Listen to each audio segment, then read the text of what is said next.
महाराष्ट्रातल्या प्रत्येक व्यक्तीला जो प्रश्न पडलेला आहे की अजितदादांचा जो ॲक्सिडेंट होता तो एक अपघात होता का घात होता, हा प्रश्न प्रत्येक व्यक्तीला पडलेला आहे। काल मुंबईकडे येत असताना पिंपरी चिंचवडमध्ये जेव्हा माझी गाडी स्लो झाली, सिग्नल लागलं होतं, तेव्हा माझ्या लेफ्ट साइडला एका रिक्षा चालकाने त्याची रिक्षा थांबवली, खाली उतरला आणि माझी काच वर होती त्यामुळे काचेवर त्याने आवाज केला। काच खाली घेतल्यानंतर त्याने सांगितलं, अहो 9 तारखेला तुम्ही संध्याकाळी अजितदादांबद्दल काहीतरी सांगणार होता ॲक्सिडेंट बद्दल, त्याचं काय झालं? मी त्यांना सांगितलं काल नाही, म्हणजे 9 तारखेला नाही तर 10 तारखेला मी या बाबतीत मला काय वाटतं हे तिथं सांगणार आहे। या प्रेस कॉन्फरन्सच्या माध्यमातून आणि तुमच्या सर्वांच्या मदतीने लोकांपर्यंत मी आता पोहोचतोय। काही लोकांनी भावनिक होऊन काय व्हिडिओ टाकलेत, ते व्हिडिओ कसे आहे की दादा परत येतील। 6 जण विमानामध्ये होते, 6वे व्यक्ती दादा होते। जी बॉडी तिथं सापडली ती दादांची नव्हतीच। दादा आज येतील, उद्या येतील। मला त्यांना सांगायचं आहे की आज जर दादा परत आले तर मी सुद्धा त्यांना घट्ट मिठी मारेल। पण ॲक्सिडेंट झाल्यानंतर 6 दिवस दररोज जेव्हा मी उठत होतो तेव्हा मला असं वाटत होतं काहीतरी घाणेरडं स्वप्न मी तिथं बघितलेलं आहे की दादांचा ॲक्सिडेंट झाला आणि ते फक्त स्वप्नच होतं आणि खऱ्या अर्थाने ही गोष्ट घडली नाही असं कुठेतरी मला तिथं वाटत होतं। कधीपर्यंत? जेव्हा दादांचा एक स्वेटर तो सुद्धा जळलेला, त्यांची चप्पल, त्यांचं घड्याळ जे दररोज ते घालायचे आणि ते घड्याळ दादा कधी पण त्यांचा जो वेळ असतो ते 15 मिनिटं पुढे ठेवायचे। 9 वाजले त्या घड्याळात वाजले होते आणि ते जळलेलं घड्याळ बंद पडलेलं तिथं मी बघितलं आणि जे कोणी तिथं बघत होते त्यांच्या डोळ्यात अक्षरशः अश्रू होतं, कोणी निशब्द झाले होते, कोणाला काहीच बोलता येत नव्हतं। त्यामुळे मला सर्व लोकांना एवढंच सांगायचं आहे की जी घटना झाली नाही, जे दादांना झालं नाही आपल्या सर्वांना वाटतं तसं नसून ही घटना झाली आहे आणि आज दादा आपल्यामध्ये नसले तरी सुद्धा विचाराने ते आपल्या सर्वांबरोबर आहेत। ते हे एक प्रेझेंटेशन इथं मी तुमच्या सर्वांसाठी केलेलं आहे। या प्रेझेंटेशनमध्ये मी स्वतः, माझी टीम, मित्र, ज्यांच्या कोणाकडे पर्यंत मी पोचू शकलो त्यांच्याकडनं जी माहिती आम्हाला मिळाली ती माहिती या प्रेझेंटेशनच्या माध्यमातून आपल्या सर्वांपर्यंत आणण्याचा प्रामाणिकपणे प्रयत्न केलेला आहे। काही लोक म्हणतील ही कुठून आणली, कशी आणली? ही आम्ही आणली आहे। अजितदादांच्या प्रेमापोटी ही माहिती आम्ही गोळा केलेली आहे। मी सरकारमध्ये नाही, आम्ही सरकारमध्ये नसलो तरी जे काही जमलं, कारण का शेवटी दादा असतील, साहेब असतील, आम्हा सर्वांना एवढंच सांगितलेलं आहे की प्रयत्न करत राहावा आणि तो प्रयत्न या प्रेझेंटेशनच्या माध्यमातून हाच केलेला आहे की खरं काय घडलं याची माहिती लोकांना पाहिजे, आम्हाला माहिती पाहिजे, म्हणून हा प्रामाणिक असा प्रयत्न तिथं केलेला आहे। माझ्यासारख्या छोट्याशा कार्यकर्त्याला जर एवढं जमत असेल तर मला असं वाटतं की जर सगळ्या रिसर्च एजन्सी, इन्व्हेस्टिगेशन एजन्सी जर सरकारने नाही तर सरकारमध्ये असणाऱ्या लोकांनी जर लावल्या तर लवकरात लवकर आपल्याला या बाबतीतलं रहस्य त्या ठिकाणी कळू शकतं। सुरुवात करत असताना आता दादांचा मुंबई ते बारामतीचा विमान प्रवास थोडक्यात दिलेला आहे। 210 किलोमीटर विमानाचं अंतर त्यांना तिथं कव्हर करायचं होतं। 27 मिनिटं त्यांना त्या ठिकाणी लागणार होती आणि विमान कुठलं होतं तर VSR ही एक कंपनी ऑपरेटर त्यांचं त्या ठिकाणी ते होतं। लेअरजेट नावाचा एक ब्रँड आहे, बंबार्डियर नावाची एक कंपनी आहे कॅनडाची, पण हे विमान हे अमेरिकेमध्ये त्या ठिकाणी बनलं आहे। पुढं आता याबद्दल विमानाबद्दल बोलायचं झालं, बंबार्डियर एरोस्पेस 2010ला हे विमान बनलेलं आहे। लेअरजेट 45 हे विमानाचा टाईप आहे। खूप फास्ट विमान असतं, 51,000 फूट उंचीवर हे विमान त्या ठिकाणी ट्रॅव्हल करतं. बाकीचे जर विमानं आपण बघितले त्याच्यामध्ये कुठली काय असू द्या तर ते विमानं हे 41,000च्या आसपास त्या ठिकाणी असतात. आता हे विमान लेअरजेट 45 असं त्या ठिकाणी दिसतं. त्याचे इंटरनल पार्ट हे मी तुम्हाला इथं दाखवले. अंदाजे अजूनपर्यंत आम्हाला कळलेलं नाही. अंदाजे या बाजूला म्हणजे लेफ्ट साईडला दादा इथे कुठंतरी त्या ठिकाणी बसले असावे. या सेक्शन मध्ये आपल्या बॅगा नाहीतर अतिरिक्त जो काय आपल्या बरोबर सामान असतं हे सामान या भागामध्ये त्या ठिकाणी ठेवलं जातं. इथं पेट्रोल म्हणजे ह्या पेट्रोलच्या टाक्या आहेत असं आपल्याला समजायला काय हरकत नाही. बाकी डिटेल जर कोणाला पाहिजे असतं तर हे डिटेलमध्ये इथं दिलेलं आहे. आता या VSR कंपनीची माहिती मला तुम्हाला आपल्या सर्वांना द्यायची. याच्यामध्ये विजय कुमार सिंग हे दोघं याच्यामध्ये पार्टनर आहेत आणि विस्टा सेल्स प्रायव्हेट लिमिटेड नावाची एक कंपनी आहे. 2 डिरेक्टर विजय कुमार सिंग आणि रोहित सिंग. विजय आणि रोहित हा विजयचा मुलगा आहे. रोहित सिंग बद्दल मी पुढे 2-3 स्लाइड पुढे त्या ठिकाणी आपल्या सर्वांना माहिती देतो. याच्यामध्ये जर बघितलं तर हे 3 शेअर होल्डर इथं दिसतात. पण या खोलामध्ये जर गेलो विस्टा सेल्स प्रायव्हेट लिमिटेडमध्ये 27 वेगवेगळे शेअर होल्डर आहेत. ह्याच्यात जर खूप खोलात आपण गेलो तर कोणाची कंपनी आहे, कोण तिथं शेअर होल्डर आहे, विमान कोणाचे हे तिथं आपल्या सर्वांना कळेल. पण याच्या खोलामध्ये तिथं आम्ही जात नाही. त्या पद्धतीची माहिती आमच्यापर्यंत आहे. पण अजून खोलात जाऊन जर उद्या जाऊन लागलं तर ती माहिती आपल्या सर्वांना आम्ही देऊ शकतो. त्यानंतर या कंपनीकडनं या कंपनीचं म्हणजे VSRचं तसं बघितलं तर लेअर जेटच्या बाबतीत त्यांची मोनोपोली आहे या देशामध्ये. सगळ्यात जास्त लेअर जेटचे विमानं जर कोणाकडे असतील तर ते VSR नावाच्या कंपनीकडनं विजय कुमार सिंग एक छोट्या कंपनीमध्ये काम करायचे. पण नंतर कष्ट केले असतील नाहीतर काय बऱ्याच काय गोष्टी झाल्या असतील. त्यांनी स्वतःची VSR नावाची ही कंपनी तिथं सुरू केलेली आहे. पुढे आता अपघाताच्या दिवसाची टाइमलाईन जर आपण बघितली तर 7:02 तिथं जो क्रू असतो म्हणजे पायलट अटेंडंट हे सगळे तिथं 7:02 तिथं पोहोचले. कॅप्टननी चेक केलं बारामती एअरपोर्टला. तिथं फोन केला असेल, माहिती घेतली असेल, ATCशी बोलणं झालं असेल, बाबा तिथं विजिबिलिटी आहे का असा प्रश्न तिथं केल्यानंतर तिथं ऑल ओके 7:10 सांगण्यात आलं. 7:17 दीपक जाधव विदीप जाधव जे त्यांचे PSO होते दादांचे हे तिथं पोहोचले होते. 7:50 दादा विमानतळाकडे पोहोचले.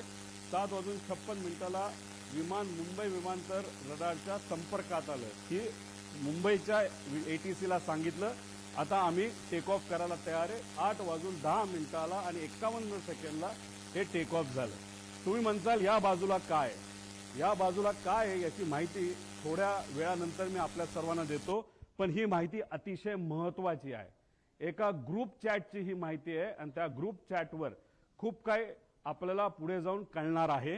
नाव फक्त दिलंय, पुढचा नंबर तिथं मी दिलेला नाही पण नंबर सुद्धा तिथं आहे. एका ऍक्च्युअल ग्रुप चॅट मधले हे स्नॅपशॉट तिथं काढलेले. त्या ग्रुप चॅट मध्ये अधिकारी सुद्धा असतात, PA सुद्धा असतात. त्याबद्दलची माहिती मी पुढे तुम्हा सर्वांना देतो.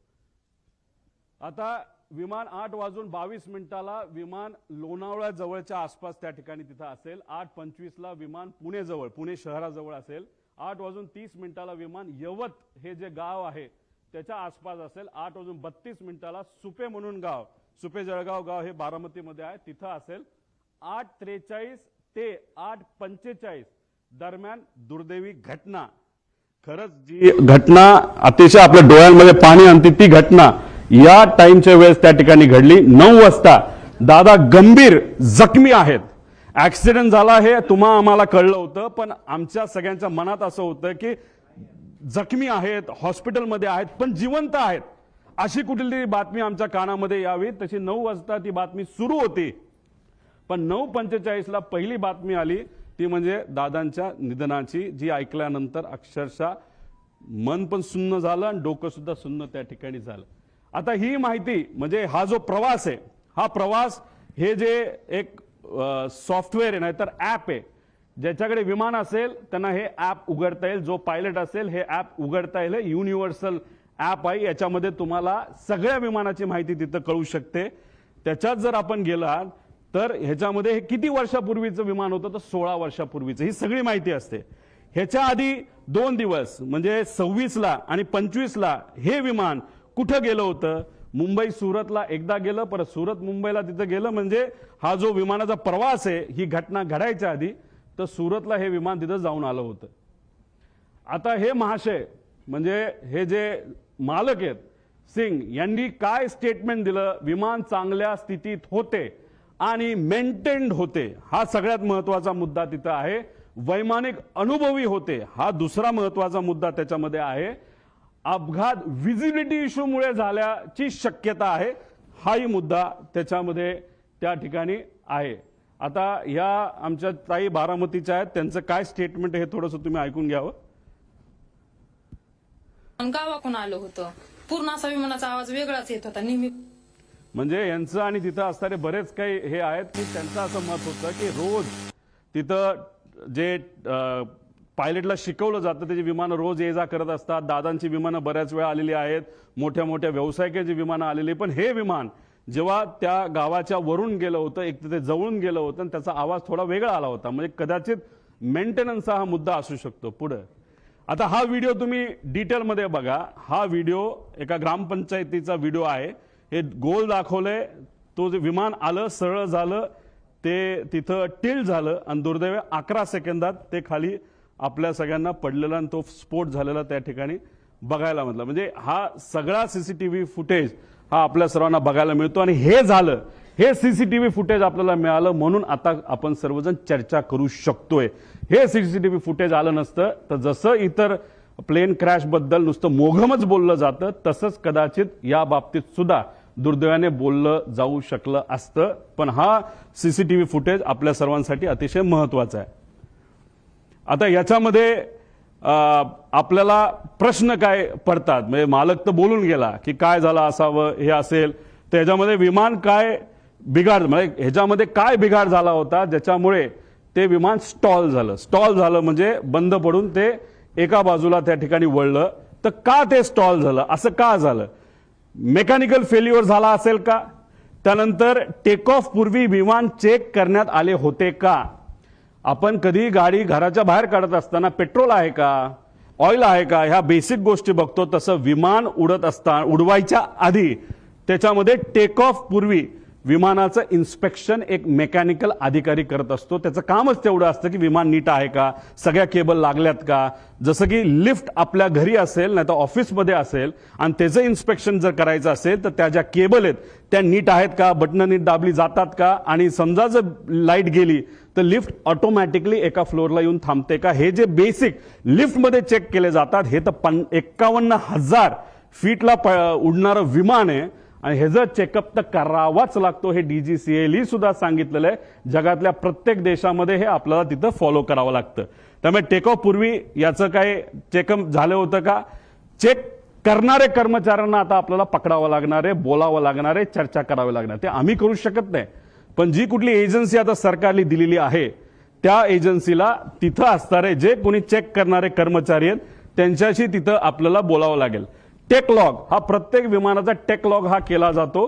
टेक लॉग असेल तो जो अधिकारी आहे मेकॅनिकल इन्चार्ज तो सही करतो आणि विमान चालक जे असतात को पायलट आणि मेन पायलट हे त्याच्यावर तिथं सही करतात. टेक लॉग सुद्धा आता आपल्याला शोधायचं आहे. आणि विमान हे जे होतं ते एअरवर्दी होतं का, म्हणजे विमान उडण्याच्या लायकीचं होतं का, असा एक वेगळा रिपोर्ट हा DGCAचा असतो. तो सुद्धा तिथं बघण्याची जरूरत आहे. रुटीन लाईन मेंटेनन्स हा करावा लागतो. एक मेन मेंटेनन्स, इंजिन काढावं लागतं, घालावं लागतं, ऑइल चेक करावं लागतं सगळं. आणि त्यानंतर हा रुटीन मेंटेनन्स, कुठलाही प्रवास झाल्यानंतर ते विमान चेक करावं लागतं, त्याला रुटीन मेंटेनन्स बघावं लागतं. आणि हे अतिशय क्रिटिकल एरिया असतो हा पोलिसांचा विमानाचा. तिथं सगळीकडे सीसीटीव्ही कॅमेरा असतात. तिथं मोठ्या मोठ्या इंडस्ट्रियलिस्टचे विमानं ठेवलेली असतात आणि तिथं सगळीकडे हँगरच्या बाहेर आणि हँगरच्या आत सीसीटीव्ही कॅमेरा त्या ठिकाणी असतात. त्यामुळे ते सीसीटीव्ही कॅमेरा कुठे आहेत, कसे आहेत, कोण मेंटेन करत होतं, खरंच विमानाला कुणी हात लावला होता का, चेकिंग झालं होतं का, हे सगळं तिथं बघण्याची आपल्या सर्वांना जरूरत आहे. आणि विमानाचा हेवी बेस मेंटेनन्स हा कधी केला, कसा केला, काय केला, त्याला विमान कंपनीली सुद्धा शेड्यूल दिला असतं आणि त्या शेड्यूल प्रमाणेच आपल्याला मेंटेनन्स हा करावा लागतो. ते झालं होतं का, त्याचा रिपोर्ट कुठे आहे. आणि हे रिपोर्ट का मागतोय, कारण का हे जे VSR कंपनी आहे त्या VSR कंपनीमध्ये अनेक एक्स DGCIचे लोक काम करतात, नाही तर त्यांचे कन्सल्टंट आहेत. त्यामुळे आम्हाला भीती अशी आहे की आतापर्यंत गेल्या 13-14 दिवसामध्ये काहीच झालं नाही, फक्त CCTV गोळा केलेले आहेत. बाकी ह्यांनी अजून सुद्धा रिसर्च नाही तर इन्व्हेस्टिगेशन काही झालेलं नाही. आणि असं जर टाइमपास करत राहिले तर मग हे सगळं मॅन्युप्युलेट केलं जाऊ शकतं. हे सगळे खोटे रिपोर्ट हे केले जाऊ शकतात. त्यामुळे रिपोर्टवर फक्त विश्वास ठेवून चालणार नाही, सगळे CCTV आपल्याला त्या ठिकाणी बघावं लागतील. आता ह्याच्यामध्ये या कंपनीचा इतिहास आपण तिथं बघू. तुम्हाला आठवत असेल 2023ला एक ऍक्सिडेंट झाला होता. ते कुठलं विमान होतं, लेअर जेटचं विमान होतं. बघा इथं आता ते विमान तुम्हाला क्लिअरली दिसेल नाही दिसेल माहित नाही, हे पडलं, हे घसरत गेलं, पाऊस तिथं पडत होता, स्पीड खूप होतं, विमानचा टाईप लेअर जेटचाच होता. आता काही लोक लगेच टीव्हीवर बोलायला लागले होते की अरे बारामतीचं जे विमान आहे त्या ILS सिस्टम नाहीये, असं बरेच रिसर्च अभ्यासू लोक म्हणायला लागले. बरोबर आहे, पण त्याच विमानतळावर बऱ्याच वेळा अनेक वेळा मोठे इंडस्ट्रियल्स पासून सगळे तिथं उतरलेले आहेत ILS सिस्टम नसताना. आणि ILS सिस्टम बद्दल आपण चर्चा करतोय तर हा ऍक्सिडेंट जिथं झाला मुंबईला, तिथं तर हायली ऍडव्हान्स सिस्टम आहे, ILS सिस्टम सुद्धा आहे, तरी सुद्धा हा अपघात झाला कसा. त्यामुळे फक्त ILS सिस्टम बारामतीला नाही म्हणून ते ढकलून त्या ठिकाणी चालणार नाही. आता हा ऍक्सिडेंट झाला, कसा झाला, काय झाला, व्हिजिबिलिटी वर ढकलून मोकळे झाले विमानाचे, अजून पाऊस होता, हे होतं. मग ILS सिस्टम असताना पाऊस होताना सुद्धा बाकी विमानं लँड होऊ शकत होते. मग आमच्या VSR या कंपनीचं लेअर जेटचं विमान का लँड होऊ शकलं नाही आणि का घसरत गेलं, याचा अभ्यास कुठं ना कुठं त्या ठिकाणी करावा लागेल. 2023चा हा विषय. मग आतापर्यंत रिपोर्ट आला असेल, आतापर्यंत एन्क्वायरी क्लिअर झाली असेल, तो रिपोर्ट मीडियाकडे आला असेल, तो रिपोर्ट कंपनीली जे लोक आत होते, ज्या कंपनीली ते भाड्यावर घेतलं होतं त्या लोकांना दिला असेल, अशी अपेक्षा आपण करू. कारण 2 वर्ष एवढा मोठा अपघात होऊन हे कुठेही रिपोर्ट कुणी दाबू शकत नाही. बघूया काय झालं पुढं. दुर्दैव असं 2023ला हा अपघात झाला, पण आतापर्यंत त्याचा रिपोर्ट आलेला नाही. अजितदादांचा दुर्दैवी ऍक्सिडेंट झाल्यानंतर त्या बातम्या जेव्हा अख्ख्या देशामध्ये तुमच्या माध्यमातून त्या ठिकाणी केल्या गेल्या, तेव्हा कुठेतरी DGCAला तिथं जाग आली आणि final report soon in September 2023 Mumbai layer jet असं सांगण्यात आलं. म्हणजे कुठेतरी VSRचा एक होल्ड आहे DGCAवर, असं आमच्या सगळ्यांचं मत आहे. म्हणून एवढा मोठा रिपोर्ट होऊन त्या ठिकाणी तो दाबण्यात आला. मग का हा रिपोर्ट दाबण्यात आला? हा रिपोर्ट जर आतापर्यंत आला असता, तो जर सरकारपर्यंत पोहोचला असता, तर मग काही गोष्टींमध्ये बदल होऊ शकले असते. आणि मग आज आपले अजितदादा, माझे काका, हे आज आपल्या सर्वांमध्ये इथं असू शकले असते. पण हा रिपोर्ट न झाला, न त्याच्यावर चेक झालं, कसं घडलं याचा कुठेही अभ्यास त्या ठिकाणी झाला नाही. हा रिपोर्ट आजपर्यंत दाबला असं आमच्या सगळ्यांचं त्याच्यामध्ये म्हणणं आहे. बरं ठीक आहे, भारताने हा रिपोर्ट दाबला. मग आता इंटरनॅशनल लेवलला काय झालं ह्याचा अभ्यास तुम्ही बघूया. EASA European aviation safety agency, ह्यातले काही विमान आहेत, लेगेसी आहे, ग्लोबल आहे, जे विमानं दुबईला पण पोहोचू शकतात, लंडनला सुद्धा पोहोचू शकतात, एवढी मोठी विमान आहेत. तुम्ही बघितलं असेल जेव्हा माझ्या मतदारसंघामध्ये एक फार मोठे क्रिकेटर हे आले होते, एक फार मोठं विमान घेऊन तिथे मी गेलो होतो आणि ते विमान हे लंडनला सुद्धा लँड होतं आणि ते कोणाचं होतं, ते VSRचं होतं. मग हे विमान लंडनला तिथं पोहोचत असेल, नाही तर युरोपमध्ये तिथं जात असेल, जेव्हा ही घटना भारतामध्ये, महाराष्ट्रामध्ये, मुंबईमध्ये घडली 2023ची, त्याची दखल युरोपियन एव्हिएशन सेफ्टी एजन्सीने घेतली आणि एजन्सीने VSRला विचारलं, अरे बाबा तुला TCO थर्ड कंट्री ऑपरेटर म्हणून आम्ही परवानगी दिलेली आहे, तुम्ही आमच्याकडे लँड होऊ शकता, पण ही घटना घडली कशी याचा रिपोर्ट आम्हाला तू दे, सेफ्टी तू करतो काय करतो कशा, या बाबतीत आम्हाला थोडी तरी माहिती दे. दुर्दैवाने आतापर्यंत ती माहिती ही या मोठ्या एजन्सीला, या VSR कंपनीली दिलेली नाही. तिथे सुद्धा हे दाबण्यात आलं आणि कुठंतरी काहीतरी गोष्ट लपवण्यात आली आणि त्यांनी सांगितलं लेवल 1 ची त्रुटी असल्याच्या कारणाने EASA कडून VSRचा परवाना रद्द झाला. लेवल 1 म्हणजे काय? सगळ्यात बेसिक सेफ्टी, ज्याच्यामुळे ऍक्सिडेंट होऊ शकतो, विमान पडू शकतं, माणूस जाऊ शकतो, याला लेवल 1 ची सेफ्टी त्याच्यामध्ये म्हणतात आणि ते तिथं झालं. आता there is major non compliance, त्याने हे direct serious risk to flight safety immediate corrective action required, त्याशिवाय आम्ही उडून देणार नाही असं युरोपियन एजन्सीने सांगितलं. आणि त्यांनी काय केलं, सस्पेंडेड ऑपरेशन, ग्राउंडेड एअरक्राफ्ट, सगळे अप्रुव्हल्स आणि सर्टिफिकेट काढून टाकले. सगळा मेंटेनन्स आणि त्याच्या फ्लाईट ऍक्टिव्हिटीज त्या युरोपमध्ये होत्या सगळ्या बंद करून टाकल्या. आता हे जर युरोपची कंपनी करू शकते, हे महाराष्ट्रात घडलं, देशात घडलं, तरी VSR अजूनपर्यंत का विमानं उडवते असा प्रश्न आमच्या सगळ्यांचा आहे. माझे काका गेले, आपले दादा त्याच्यात गेले, पण आज VSRच्या माध्यमातून सीएमांची फ्लाईट तिथे घेतल्या जातात, सगळ्या मंत्र्यांच्या फ्लाईट घेतल्या जातात, तिथं दुसरे उपमुख्यमंत्र्यांच्या फ्लाईट घेतल्या जातात. त्यांच्या सेफ्टीबद्दल तर आपण विचार केला पाहिजे. एक नेता आमचा गेला, पण बाकी नेत्यांचं काय? मग ह्या VSRला अजूनपर्यंत का परवानगी दिली जाते? त्यांचा एवढा होल्ड की अजितदादांचा ऍक्सिडेंट होऊन सुद्धा त्यांना तिथं थांबवलं जात नाही. ESA सारख्या मोठ्या एजन्सीनी त्यांचा रद्द परवाना करून सुद्धा त्यांना तिथं परवानगी दिली जाते. तर एवढं फेवर VSRला का केलं जातं असं आमचं मत आहे. मग आम्ही काय केलं, एक्स पायलट, जे पायलट VSR कंपनीमध्ये काम करत होते, जे इंजिनियर VSR कंपनीमध्ये काम करत होते, DGCAचे एक्स अधिकारी जे VSRला ओळखून होते, या सर्व लोकांची चर्चा केल्यानंतर तुमच्यातले काही अभ्यासू आणि रिसर्च करणारे पत्रकार सुद्धा अशा लोकांना भेटल्यानंतर ह्या गोष्टी समोर आल्या. फ्लाईट ड्युटी टाइम लिमिटेशन, 12 तास गॅप लागतो. जर मी पायलट असेल आणि मी जर उडवलं असेल तर 12 तासानंतरच फ्लाईट उडू शकतो. पण ही कंपनी VSR कंपनी हे जे रिपोर्ट असतात FDTL हे मॅन्युपुलेट करतात. म्हणजे फक्त आकड्याचा खेळ त्या ठिकाणी केला जातो आणि 6 तासापूर्वी सुद्धा जर एखादा पायलट आला असेल तर त्याचा कदाचित इन्सेंटिव्ह दिलं जातं, नाही तर तुला नोकरीवरनं काढतो असं सांगितलं जातं आणि लगेचच त्याला तिथं विमानात बसवलं जातं. त्यानंतर कॉकपिट व्हॉइस रेकॉर्डिंग, म्हणजे एक असतो ब्लॅक बॉक्स. ब्लॅक बॉक्समध्ये फक्त आवाज स्टोअर होतो असं नाही, आवाजाबरोबर ते जे इक्विपमेंट्स आहे ते कसे बिहेव करत होते, कुठं काय एक्सेलरेशन होतं, स्पीड काय होतं, आपली पोझिशन काय होती, कुठला काटा कुठं होता, हे सगळं ब्लॅक बॉक्समध्ये तिथं येतं. पण नॉर्मली जर आपल्याला कॉकपिट व्हॉइस रेकॉर्डर, हे साधे रेकॉर्डर असतात, त्यात कॉकपिटमध्ये काय झालं, संभाषण काय झालं याची माहिती आपल्याला देता येते. VSR मध्ये कॉकपिट व्हॉइस रेकॉर्डर सिस्टम हे बंद ठेवलं जातं. त्यानंतर चेकलिस्ट टेकलॉग हा मेंटेन नीट केला जात नाही, तर मॅन्युपुलेट केला जातो. स्टँडर्ड ऑपरेटिंग प्रोसिजर SOP त्यांचं कुठेही नाही. आणि कॉस्ट कटिंग मध्ये हे महाशय, ही कंपनी अतिशय माहिर आहे. त्याच्यामध्ये मेंटेनन्समध्ये कमतरता दाखवणं, नाही तर कुठलंही विमान, नाही तर हेलिकॉप्टर घ्या, ते हेलिकॉप्टर जर आपल्याला उडवायचं असेल तर त्याच्यामध्ये तास दिले जातात. 2200 तास ब्रँड टू ब्रँड, नाही तर 2500 तास. ते झाल्यानंतर इंजिन चांगलं असलं काही नसलं तर पूर्ण इंजिन 6 कोटी रुपयाचं एखाद्या सिंगल इंजिन हेलिकॉप्टरचं आपल्याला बदलावंच लागतं. तसं इथे असतं. पण या कंपनीकडनं तिथं टायमिंग हे कुठेतरी चेंज केले जातात, मॅन्युपुलेट केले जातात आणि त्यामुळेच कुठेतरी ही घटना घडतात असं आमच्या सगळ्यांचं त्याच्यामध्ये मत आहे. आता गो अराउंड, आता अजितदादांना घेऊन हे विमान फ्लाय करत होतं VVIP, म्हणजे ज्यांना Z+ सिक्युरिटी आहे अशा व्यक्तीला हे विमान घेऊन चाललं होतं. विमान उडत असताना जर तिथं व्हिजिबिलिटीचा इश्यू असेल नसेल तरी त्या पायलटला 2 स्टेशन द्यावं लागतात. एक जिथं चाललाय तिथं आणि बॅकअप एअरपोर्ट तुम्हाला सांगावं लागतं. कदाचित ह्यांनी मुंबई ते एअरपोर्ट दिलं असेल, नाही तर हैदराबाद तिथं दिलं असेल.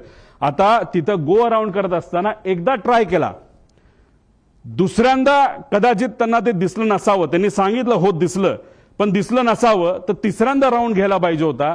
पण ह्यांनी तो घेतला नाही. दुर्दैवाने सेकंड अटेम्प्टलाच त्यांनी तो प्रयत्न केला. जी घटना घडली ती घडली. आणि दुसरं कसं असतं, ह्यांना पुढे कुठे जायचं होतं, अजित काकांना घेऊन हे कुठं जाणार होते, बारामतीला जाणार होते. आणि बारामतीवरनं हे कुठं जाणार होते, शमशाबाद ते पटना, तिथं कोणतरी व्यक्तीला तिथं घेऊन जाणं. म्हणजे ह्यांना घाई होती, नाही बाबा जायचंच आहे, नाही तर 10 लाख रुपये आपलं जे भाडं आहे ते त्याच्यामध्ये बुडू शकतं. आपण पुण्याला गेलो तर हे भाडं आपण बारामतीला पोहोचू शकलो नाही, तेही पैसे आपल्याला मिळणार नाही. म्हणून कुठंतरी या कंपनीकडनं या पायलटवर प्रेशर होतं असंही आपल्याला त्या ठिकाणी बोलता येईल. आता दुसरं स्टॉल वॉर्निंग सिस्टम, म्हणजे याच्यामध्ये एखादं विमान स्टॉल होण्यापूर्वी आपल्याला एक अंदाज येतो, काही ती गडबड त्याच्यामध्ये होते. हे विमान स्मार्ट विमान असतं आणि ह्याच्यातली ही जी काय स्टॉल वॉर्निंग सिस्टम आहे, आमचा प्रॉपर इंटेल आहे. आमचं काही लोकांशी तिथं बोलणं झालंय, फक्त त्यांनी सांगितलं आमचं कृपा करून तुम्ही नाव नका सांगू, आमच्या नोकऱ्या तिथं जातील. त्यांची चर्चा अशी, जे विमान अजित काकांना घेऊन तिथं ते ऍक्सिडेंट झालं त्याच्यामध्ये ही जी स्टॉल वॉर्निंग सिस्टम ती बंद होती. ती बंद असल्यामुळे काही गोष्टी आपल्याला आधीच कळल्या नाही आणि त्यामुळे ती घटना त्या ठिकाणी घडली असावी असं काही तज्ज्ञांचं तिथं मत आहे. आणि हेवी बेस मेंटेनन्स केलं कुणी ह्याच्यासाठी आम्ही हे पुरावे त्या ठिकाणी मागतोय. पीटीटी पुश टू टॉक म्हणजे तुमची वॉकी टॉकी असते, आपण बटन दाबतो, आपण बोलतो, पलीकडचा ऐकतो, तसं विमानामध्ये पीटीटी असतं. हे पीटीटी जेव्हा चालू होतं तेव्हा कॉकपिटमध्ये बटन दाबल्यानंतर जे जे काय चालू असतं, जसं की आता मी पोहोचतोय, आता लँड होतोय, मी पुढे तुम्हाला ट्रान्सक्रिप्ट दाखवेल, तर ते सगळं कळतं. तर जेव्हा मेन पायलट हा जर कपूर असेल तर पाठक ज्या पायलट होत्या ह्या को पायलट होत्या. को पायलट जनरली ते इंटरॅक्शन करतात एटीसीची. तेव्हा ती पीटीटी त्यांनी दाबलं होतं तेव्हा त्या वातावरणामध्ये ते जेव्हा शेवटचं वाक्य ओ शिट होतं तेव्हा सुद्धा त्याच्या आधी सुद्धा त्या विमानामध्ये कुठंच ही वॉर्निंग सिस्टीमचा आवाज येत नव्हता. पीटीटी दाबून सुद्धा शुकशुकाट होता म्हणजे ही सिस्टम तिथं बंद होती असं आमचं त्या ठिकाणी म्हणणं आहे. आणि त्यासाठी जे एटीसीचं रेकॉर्डिंग आहे ते तुम्ही चेक केलं, पीटीटी दाबल्यानंतर त्याच्यामध्ये कुठेही ते वॉर्निंग तिथं आल्या नाहीत. आणि ब्लॅक बॉक्स जेव्हा रिकव्हर केला जाईल त्यानंतर आपल्याला बऱ्याच गोष्टी या बाबतीतला कळतील. आता दुसरा विषय असा आहे की हा व्हिडिओ तुम्ही ऐका, मग तुम्हाला त्या ठिकाणी मी सांगतो. आमच्या गावातनं उतरताना आमच्या गावात एक मंदिर आहे, त्या मंदिराच्या कळसाला सुद्धा टेकायची काही लोकांना शक्यता. आता हे त्याच वेळी आमच्या गावातनं उतरताना आमच्या गावात एक मंदिर आहे, त्या मंदिर 51,000 फीटला ते उडतं आणि जेव्हा तुम्ही त्या एअरपोर्टच्या जवळ येत असता आणि फारच जमिनीच्या जवळ आल्यानंतर ही सिस्टम तुम्हाला वॉर्निंग देते. जेव्हा तुम्ही एखादा हिंदीचा पिक्चर नाही तर इंग्लिशचा पिक्चर बघितला असेल तेव्हा तिथं तुम्हाला जाणवत असेल एक आवाज ते विमान देत असतं की warning approaching land, warning approaching land, अशा प्रकारची ही सिस्टम त्याच्यामध्ये असते. आणि दुर्दैव असं आमचं असं मत आहे की मंदिराच्या जर जवळ गेला असेल तरी पीटीटी चालू असताना हा आवाज तिथं आपल्याला कुठंही ऐकायला मिळालेला नाही. आणि हे सगळं संभाषण हे एटीसी वर त्या ठिकाणी झालेलं आपण बघू शकतो. ते रेकॉर्डिंग तुम्ही बघितलं, आमच्याकडे त्याचा एक प्रिंट आहे आणि ती प्रिंट हे सरकारला सुद्धा त्या ठिकाणी दिली गेली आहे. ते पुरावा आमच्याकडे आहे, त्याच्यामध्ये कुठंच. आणि आम्ही जेव्हा काही लोकांशी बोललो तेव्हा त्यांच्याकडनं सुद्धा आम्हाला कळालं की अशा पद्धतीने आम्हाला कुठंच काही हे ऐकू आलं नाही. त्यामुळे ही जी सिस्टम आहे ती सुद्धा बंद होती, आता खराब झाली होती. आता ह्याच्यामध्ये व्हीएसआर संदर्भातले काही प्रश्न की हेवी बेस मेंटेनन्स हा कुठं केला जातो हे आपल्याला माहिती घ्यावं लागेल. या देशामध्ये 2च एमआरओ आहेत. एक मुंबईच्या आसपास आहे, प्रफुल्ल पटेल साहेबांची मालकी त्या एमआरओची असं आम्हाला त्या ठिकाणी कळतं, आणि दुसरं कुठे दिल्ली साईडला त्या ठिकाणी आहे. पण हे एमआरओ आहे. पण ह्या कंपनीकडे एक वेगळा एमआरओ होतो असं म्हणतात. ते स्वतःच्या कंपनीच्या माध्यमातून ही सगळी 27 विमानं ते मेंटेन त्या ठिकाणी करत होते. मग त्यांच्याकडे एक्सपर्ट होते का? जसं तुमच्या कंपनीमध्ये म्हणजे तुम्ही सगळे वेगळ्या वेगळ्या चॅनलचे असला तरी जर 5च चॅनल असतील तर हा रिपोर्टर जास्तीत जास्त या 5 मध्येच कुठेतरी जाणार आहे. मग तिथून नोकरी निघाली की परत 5 मध्ये दुसरीकडे जाणार आहे. तसंच एमआरओ जर 2च असतील तर मग ते लोक कोण आहेत जे लोक या व्हीएसआर कंपनीमध्ये आज काम करतात? पूर्वी ते कुठं काम करत होते? कोण आहेत ते? कुणी ते सह्या केल्या? रमेश नावाचा माणूस कोण आहे? त्याचा काय अनुभव आहे? तो मेंटेनन्सचा त्याला का प्रमुख केलं?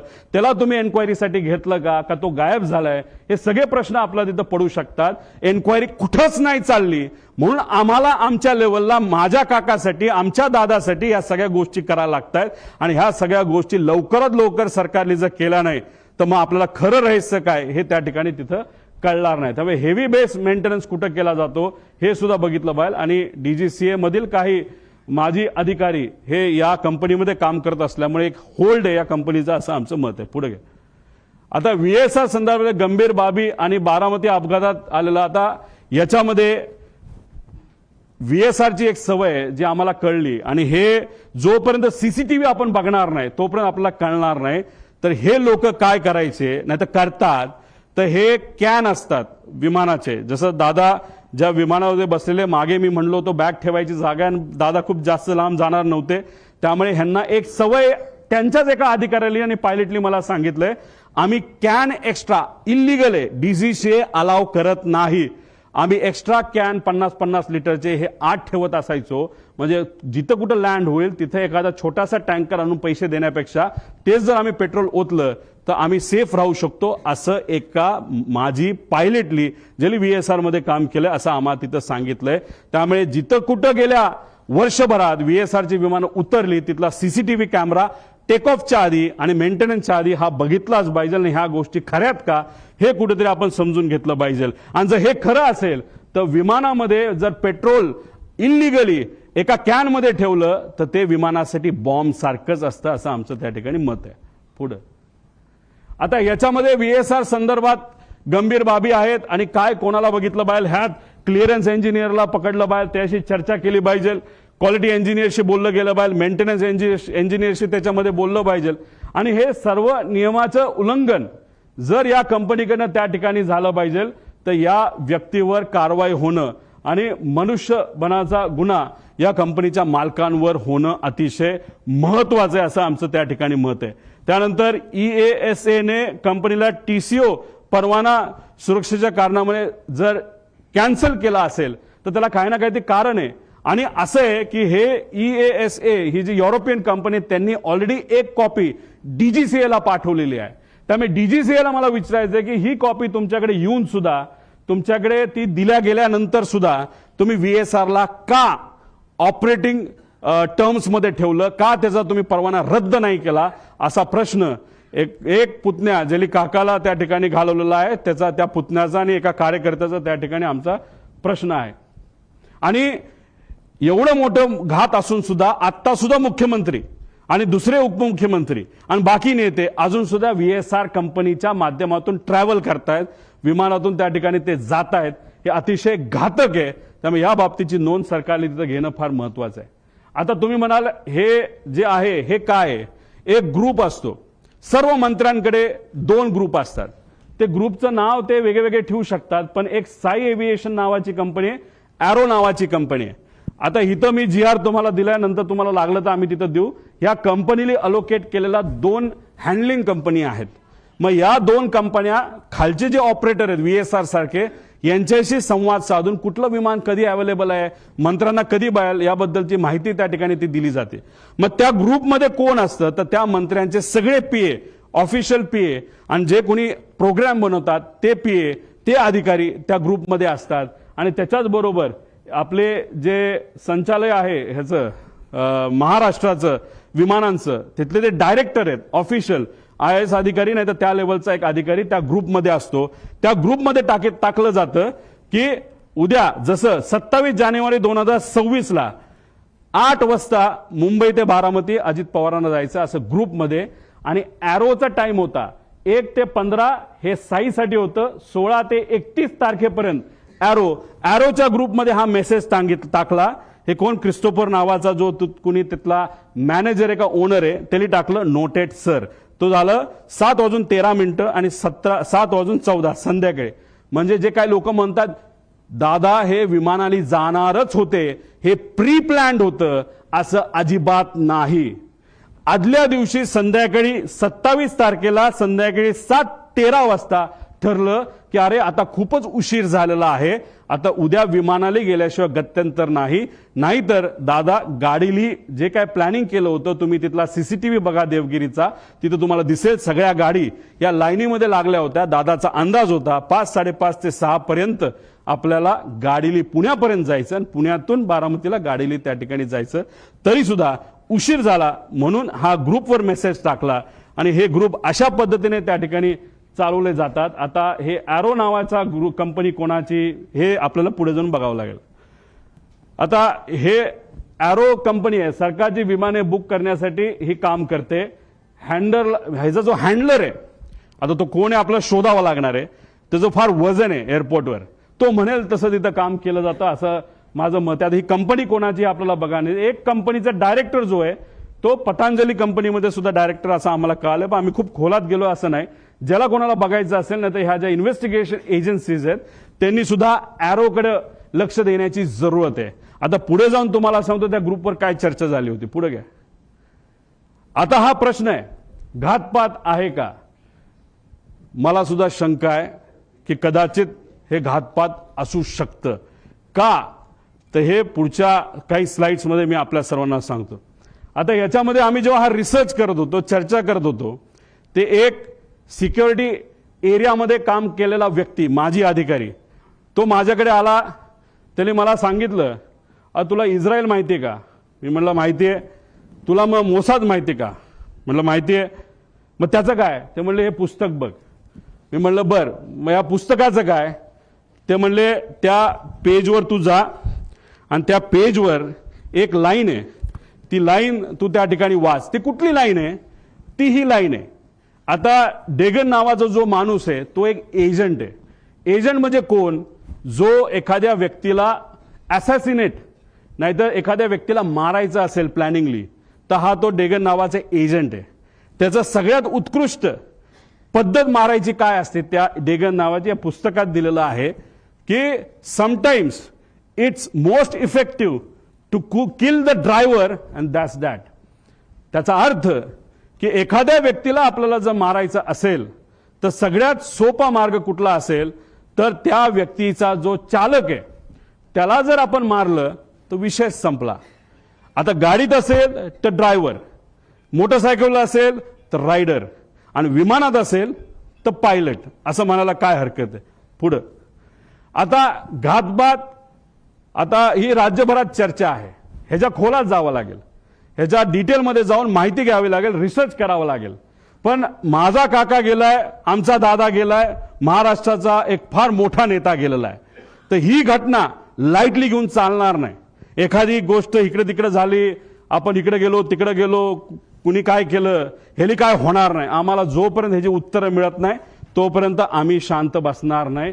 आता ह्याच्यामध्ये आदल्या दिवशी 27 जानेवारीला रोजच्या वेळेपत्रानुसार दादा संध्याकाळी म्हणजे जेव्हा कॅबिनेटच्या बैठका झाल्या, दादा म्हणाले होते अधिकाऱ्यांना की 4-5 तास मी माझी कामं करेल. काही अधिकारी मला, माझ्या पार्टीतले काही अधिकारी भेटणार आहे आणि काही नेते भेटणार आहेत आणि काही कर्मचारी भेटणार आहेत, त्यांच्याशी मी चर्चा करेल आणि मग मी मुंबईला जाईल, असा दादांचा त्याच्यामध्ये त्या ठिकाणी अंदाज होता. ताफा सुद्धा लागला होता.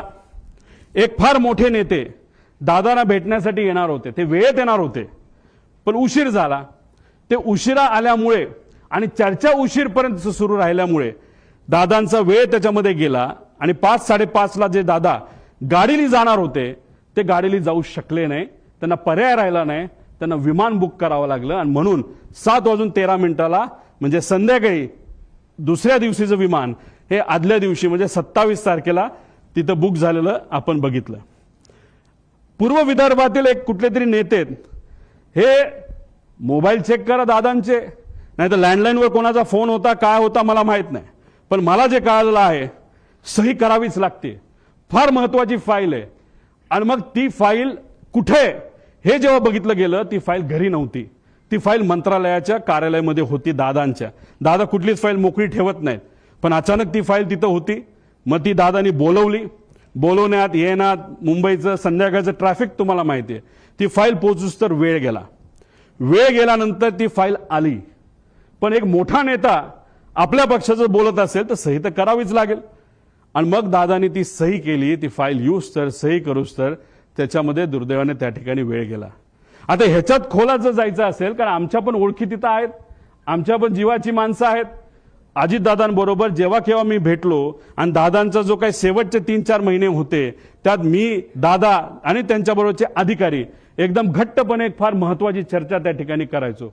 आणि ती करत असताना मग काही अधिकाऱ्यांचे, कर्मचाऱ्यांचे त्याच्यावर आमच्यावर त्या ठिकाणी विश्वास असल्यामुळे तिथं चर्चा काय चालली होती हा विषय जेव्हा केला तेव्हा तिथं चर्चा कुठले तरी राजकीय कन्सल्टंट कोणीतरी आहे, त्यांचा जो कॉन्ट्रॅक्ट आहे जो शेकडो कोटीचा आहे तो आपल्याला कॅन्सल करावा लागतोय. कारण त्यांच्याकडनं काहीच आपल्याला मिळत नाही, त्याचा काहीच फायदा होत नाही. कारण 7 दिवस आधी सुद्धा बारामती हॉस्टेलला दादांना जेव्हा मी भेटलो होतो तेव्हा सुद्धा दादांनी काही लोकांना सांगितलं होतं शहाणपणा करू नका, राजकारण आम्हाला शिकू नका, राजकारण आम्ही कसं करायचं हे माहिती सर्वे फक्त तुम्ही करा, अशी काहीतरी चर्चा तेव्हा झाली होती. आणि अशा पद्धतीची चर्चा तिथं झाली आणि दादांना त्याच्यामध्ये उशीर झाला आणि मग दादांना प्लॅन बदलावा लागला. आता हे सगळे बॅकग्राऊंड तुम्हाला फक्त सांगतोय. त्याचं कारण असं की प्लॅन का बदलावा लागला. आता मी येतो 28 तारखेला. आता काही लोक म्हणतात उपमुख्यमंत्री आहेत, दादा कडक होते, शिस्तीचे होते, दादांनी सांगितलं असेल पायलटला ए बाबा उडलंच पाहिजे. पण दादाचं स्टेटमेंट तुम्ही बघा, ते स्वतःच्या मुखातून ते काय बोलतात. परंतु मला ते तिकडनं जाणं गरजेचं होतं, कारण वैमानिक संदेश आला की उशीर झाला तर मला निघून जावं लागलं, कारण ते अलीकडचं तासाचं केलं. म्हणजे दादा कधी पण विमान उडवत असताना कॅप्टनला विचारायचं, बाबांनो काय वाटतं, जायचं का नाही जायचं, उडायचं का नाही उडायचं, काय अडचण आहे, तुम्हाला जे वाटतं ते करा. एका ठिकाणी त्यांना यायचं होतं, मुंबईकडनं ते उडले पण होते. माझा अंदाजे 2-2.5 वर्षापूर्वीची गोष्ट असेल. हेलिकॉप्टरले होतं, लोणावळ्याला धुक्क वाढलं होतं. दादांना त्या कॅप्टनली सांगितलं, थोडंसं दुःख जास्त आहे, रिस्क आहे, पण आपल्याकडे डबल इंजिन हेलिकॉप्टर आहे, अजिबात दादा काळजी करू नका. दादा म्हणले काय नाही, मुंबईला परत दे. दादा परत मुंबईला गेले आणि गाडीली पुण्याकडे त्या ठिकाणी आले. हे दादांची वस्तुस्थिती होती. दादांचं एक मत होतं, जो एक्सपर्ट आहे, जो त्यातला एक्सपर्ट आहे त्याचा ऐका, अभ्यास करा, रिस्क उगाचच त्याच्यामध्ये त्या ठिकाणी घ्यायची नाही, अशी दादाची भूमिका होती. हे होते आमचे दादा, जे वेळेवर एअरपोर्टला पोहोचले. पण नंतर जे घडलं त्याच्यामध्ये काही गोष्टी तुम्हाला पुढे मी सांगतो. पुढे घ्या. आता हे एक ईमेल आहे. या ईमेलमध्ये 2 नावं आहेत क्रू डिटेल्सची. ह्याला क्रॉस व्हेरीफाय करावं लागेल हे ईमेल. याच्यामध्ये कॅप्टन साहिल काहीतरी आहे बाबा, मदन, आणि कॅप्टन यश असे 2 नावं प्रपोज केली गेली होती. बाकी सगळं तिथं लिहिलेलं आहे आणि कुठं जाणार आहे, मुंबई, बारामती वगैरे सगळं तिथं दिलं होतं. आता हे आहेत दोघं. पण झालं असं की नाव ते दुसऱ्या दिवशी बदलण्यात आलं. हे आहेत मदन. मग त्यांच्या मिसेसली एक मेसेज ते सोशल मीडियावर टाकलं होतं की मदनचं नाव जेव्हा सुरू झालं होतं तेव्हा त्यांच्या मदनच्या नावाने तिथं सुरू झालं होतं की वाईट वाटतं, दुर्दैवी त्यांची मृत्यू झाला. मग त्यांच्या मिसेसली ते तिथं टाकलेलं आहे. आता हे दोघांची नावं होती, पण मग हे त्यांना त्या ठिकाणी नियुक्ती झाली. म्हणजे पाठक आणि कपूर यांचं नाव तिथं आलं. तर मग आमचा विषय, आणि कधीच तुम्ही बघितला असेल, कपूरचे कुठला तरी मित्र कुठेतरी बोलत होता की बाबा कपूर आदल्या दिवशी बाहेरून आला होता भारताच्या, तो उडवणारच नव्हता, पण मग त्याला अचानक सांगितलं आणि मग त्यांनी उडवायला घेतलं विमान, असं तुम्ही कुठेतरी ऐकलं असेल. तर मग आमचा प्रश्न असा आहे की मग टेक ऑफ पूर्वी मुख्य पायलट हे का बदलले गेले आणि मग का असं नाव चेंज त्या ठिकाणी केलं गेलं. आणि जर टेक ऑफ करायचं असेल तर त्या पायलटला आधीच यावं लागतं. आणि तिथं असं सांगितलं होतं की हे 2 पायलट हे ट्रॅफिकमध्ये 6:30 वाजता सकाळी अडकलेत आणि ते येऊ शकत नाहीत, म्हणून दुसरे पायलट आम्हाला द्यावं लागला, अशी कुठेतरी एक स्टेटमेंट आम्ही सोशल मीडियावर आणि काही मीडियाच्या माध्यमातून तिथं ऐकली होती आणि काही अधिकाऱ्यांनी सुद्धा त्या ठिकाणी सांगितलं होतं. पुढे घ्या. आता हे व्यक्ती आहेत, 7 वाजता हे क्रू तिथं पोहोचलं. आता अप्रुव्हल कधी आलं तर 12:30 ओके, विमान मध्यरात्री 12-12:30 वाजता की विमान फायनल झालंय, क्रू फायनल झाली. आणि त्यांनी सांगितलंय की ओके, सकाळी त्यांनी 7 वाजता मेसेज केला की क्रू हे एअरपोर्टला पोहोचले आहेत. मग आता प्रश्न आम्हाला असे निर्माण होतात, पुढे घ्या, की हे जे 2 पायलट आहेत जे ट्रॅफिकमध्ये अडकले असं म्हणतात, मग कुठं होते, त्यांचा CDR तुम्ही काढलाय का? ट्रॅफिक पोलीसच्या बऱ्याच ठिकाणी तिथं CCTV कॅमेराज आहेत, ते तुम्ही तिथं बघितले का? मग हे 2 ट्रॅफिकमध्ये अडकले, तर मग हे 2 काय एअरपोर्टलाच राहायला होते का? एअरपोर्टच्या जवळ राहायला होते का? मग हे दोघं तिथं कसे आले? असा बरेच काही प्रश्न आम्हाला तिथं पडतात. त्यानंतर ते आल्यानंतर ब्रेथ अनालिसिसची टेस्ट झाली का, ज्याच्यामध्ये आपल्याला ते जसं पोलिसांनी रात्री तुम्हाला पकडलं, तुम्ही पिलं असलं काय नसलं काय तुम्हाला ते फुंकावं लागतं, तसं हायली ॲडव्हान्स्ड ब्रेथ अनालायझर हे एअरपोर्टला असतात, DGCA दिलेले असतात. त्याचा फोटो सुद्धा निघतो. ते CCTV आहेत का, तोच तो होतो का, त्याचं ब्रेथ अनालिझर केलं का, तिथं कॅमेरा आहेत का, कॅमेराचा रेकॉर्ड कोणाकडे आहे, त्यानंतर विमानाकडे गेल्यानंतर तिथं चेक करत असताना ते रेकॉर्ड आहेत का, 7 वाजता ते पोहोचले असतील, दादा जर 8ला पोहोचले असतील तर 1 तासाचा वेळ आहे, त्यात त्यांनी विमानं चेक केली आहेत का, विमानात काय वेगळं ठेवलंय का, असे बरेच प्रश्न त्याच्यामध्ये आम्हाला त्या ठिकाणी निघतात. आणि हे सर्व गोष्टी आता बघण्याची जरूरत आहे असं आमचं मत आहे. आणि कोणतरी असं म्हणलं होतं की कपूर हे हाँगकाँगवरनं आले होते, मग ते खरंच आले होते का इंटरनॅशनल फ्लाईटवरनं, हे सुद्धा बघण्याची जरूरत आहे. कारण इंटरनॅशनल फ्लाईटवरनं जर एक व्यक्ती ज्याला दारू प्यायची खूप सवय असं ऐकलं होतं आणि पुढेही काही पुरावे त्याच्यामध्ये आहे, मग इंटरनॅशनल फ्लाईटवर दारू दिली जाते, मग तो पिऊन आला होता का, अशा सगळ्या गोष्टी बघण्याची जरूरत आहे. कदाचित त्यांच्या परिवाराला असं वाटत असेल मी काहीतरी वेगळं बोलतोय, मला त्यांना एवढंच सांगायचं, आमचा तो हक्क आहे, आम्ही परिवारातली लोक आहेत, आमच्या शंका जर असतील तर शंकेचं निरसन हे झालंच पाहिजे, कारण आम्ही आमचा माणूस गमावलेला आहे, तुम्ही तुमचा माणूस गमावलेला आहे, तुम्ही तुमची बाजू बघा, आम्ही आमची बाजू बघतो.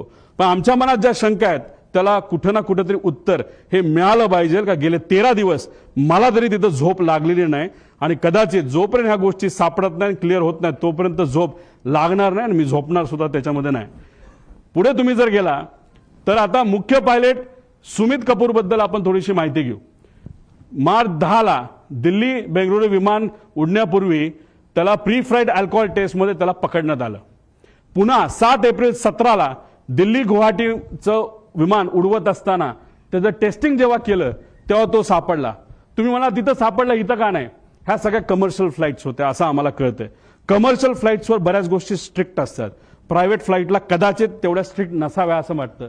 3 वर्ष त्याला निलंब करण्यात आलं. त्याच्याबरोबर काम करण्याला एका व्यक्तीला आम्ही जेव्हा बोललो त्यांनी सांगितलं लेअरजेट म्हणजे उद्या जर मला ग्लोबल नावाचं विमान उडवायचं असेल तर मला त्याचं ट्रेनिंग घ्यावं लागतं, त्या कंपनीकडे जावं लागतं. तसंच हा सीपी म्हणजे कमर्शियल पायलट असल्यामुळे बोईंग एअरबस उडवत असेल आणि तिथं लेअरजेट उडवायचं असेल तर त्याला अमेरिकेत लेअरजेटची फॅक्टरी म्हणजे बंबाडियरची फॅक्टरी असल्यामुळे अमेरिकेत जाणं महत्वाचं होतं. तो तिथं गेला. मला जे कळालंय तिथं गेल्यानंतर दुर्दैव असं त्यांनी इतकी दारू पिली का काहीतरी असं मला कळालंय. हे क्रॉस व्हेरीफाय करावं लागेल की त्यांना ट्रेनिंगला जाता आलं नाही. हे रिपोर्ट आता आपल्याला काढावं लागतील खरंच हे घडलं होतं का आणि त्यांना परत ट्रेनिंगला पाठवण्यात आलं असंही आम्हाला त्याच्यामध्ये त्या ठिकाणी कळलं होतं. आता इतर पायलटली लेझर जेटची परीक्षा अमेरिकेला सांगितलं. आता एक बडा नेता जो सांत्वन करण्यासाठी घरी आला होता त्यांनी सांगितलं हाच महाशय माझं सुद्धा विमान हेच VSR कंपनीचं हे नांदेडला हे घेऊन चालले होते आणि ज्या पद्धतीने त्या कपूरली लँडिंग केली त्याच्यावरनं मी VSRला कंप्लेंट केलेली आहे. हा मोठा नेता कोण? नांदेडला कधी गेला होता? खरंच त्यांनी कंप्लेंट केली का? हे आपल्याला त्याच्यामध्ये बघावं लागेल. सत्तेतला एक मोठा नेता त्याच्यामध्ये आहे. त्यानंतर ट्रॅक रेकॉर्ड फारच वाईट होतं.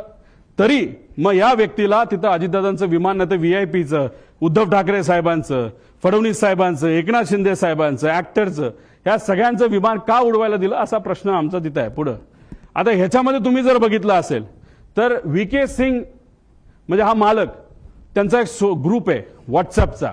त्या ग्रुपवर आम्ही ही माहिती काढली. कशी काढली काय काढली हे नका मला विचारू पण ही माहिती आहे. आता तुम्ही म्हणाल ही माहिती तुम्ही देत आहात तरी ते डिलीट केलं तर काय? तुम्ही व्हॉट्सअप किती डिलीट करा सगळी माहिती कळते. त्यामुळे जो कोणी तिथे इन्व्हेस्टिगेट करणार आहे हा ग्रुप कुठला, हा ग्रुप कोणाचा, त्या ग्रुपवर कोण आणि गेल्या 2 वर्षामधल्या त्याच्यावरच्या ज्या काही डिस्कशन आहेत हे लोकांसमोर त्या ठिकाणी आल्या पाहिजे. ह्याची एक डिस्कशन ह्याच्यामध्ये तुम्ही बघितली. Today once again a important flight had to be cancelled as number 1 of PSC has been found to be badly drunk. दारू पिला होता. त्याच्यामध्ये बरंच काय दिलं की तुम्ही पार्टी करता हे करता आणि त्याच्यात may I request my dearest colleagues captain Sunny जो खन्ना कोण असेल कॅप्टन रंधवावा आणि स्टार केलंय कॅप्टन सुमित द ग्रेट म्हणजे दारू प्यायचा विषय आल्यानंतर द ग्रेट सुमित कॅप्टन आणि खाली आहे कॅप्टन रोहित. आता तो सिंग आहे का? सिंग म्हणजे कोण? तो डायरेक्टर आहे VSR कंपनीमध्ये म्हणजे याचाच कॅप्टनचा मुलगा. आता तो खरंच तो असेल रिसर्च नंतरच कळेल आणि डायरेक्टरच तिथं दारू पित असेल पायलट असून सुद्धा तर मग हे फार डेंजरस आहे. कारण डायरेक्टरलाच या गोष्टीचं महत्व नसेल तर बाकीच्या पायलट काय करणार? नाही तर जर डायरेक्टरच आपल्याबरोबर दारू पित असेल तर काय आपल्याला फरक पडतोय? अशी मानसिकता या लोकांची होऊ शकते असं आम्हाला वाटतं. हे त्यांच्याच ग्रुपवरनं काढलेला हा मेसेज आहे 2 जानेवारीचा. VSR कॅप्टन VK सिंग म्हणजे मालक. पुढं अजून एक मेसेज त्यांचा आहे काय? VSR ड्युटी सेल डील काय असेल ते. डिअर कॅप्टन सुमित भाई अँड जो कुणी असेल प्रावग, you will be sober and do not do your evening stunts.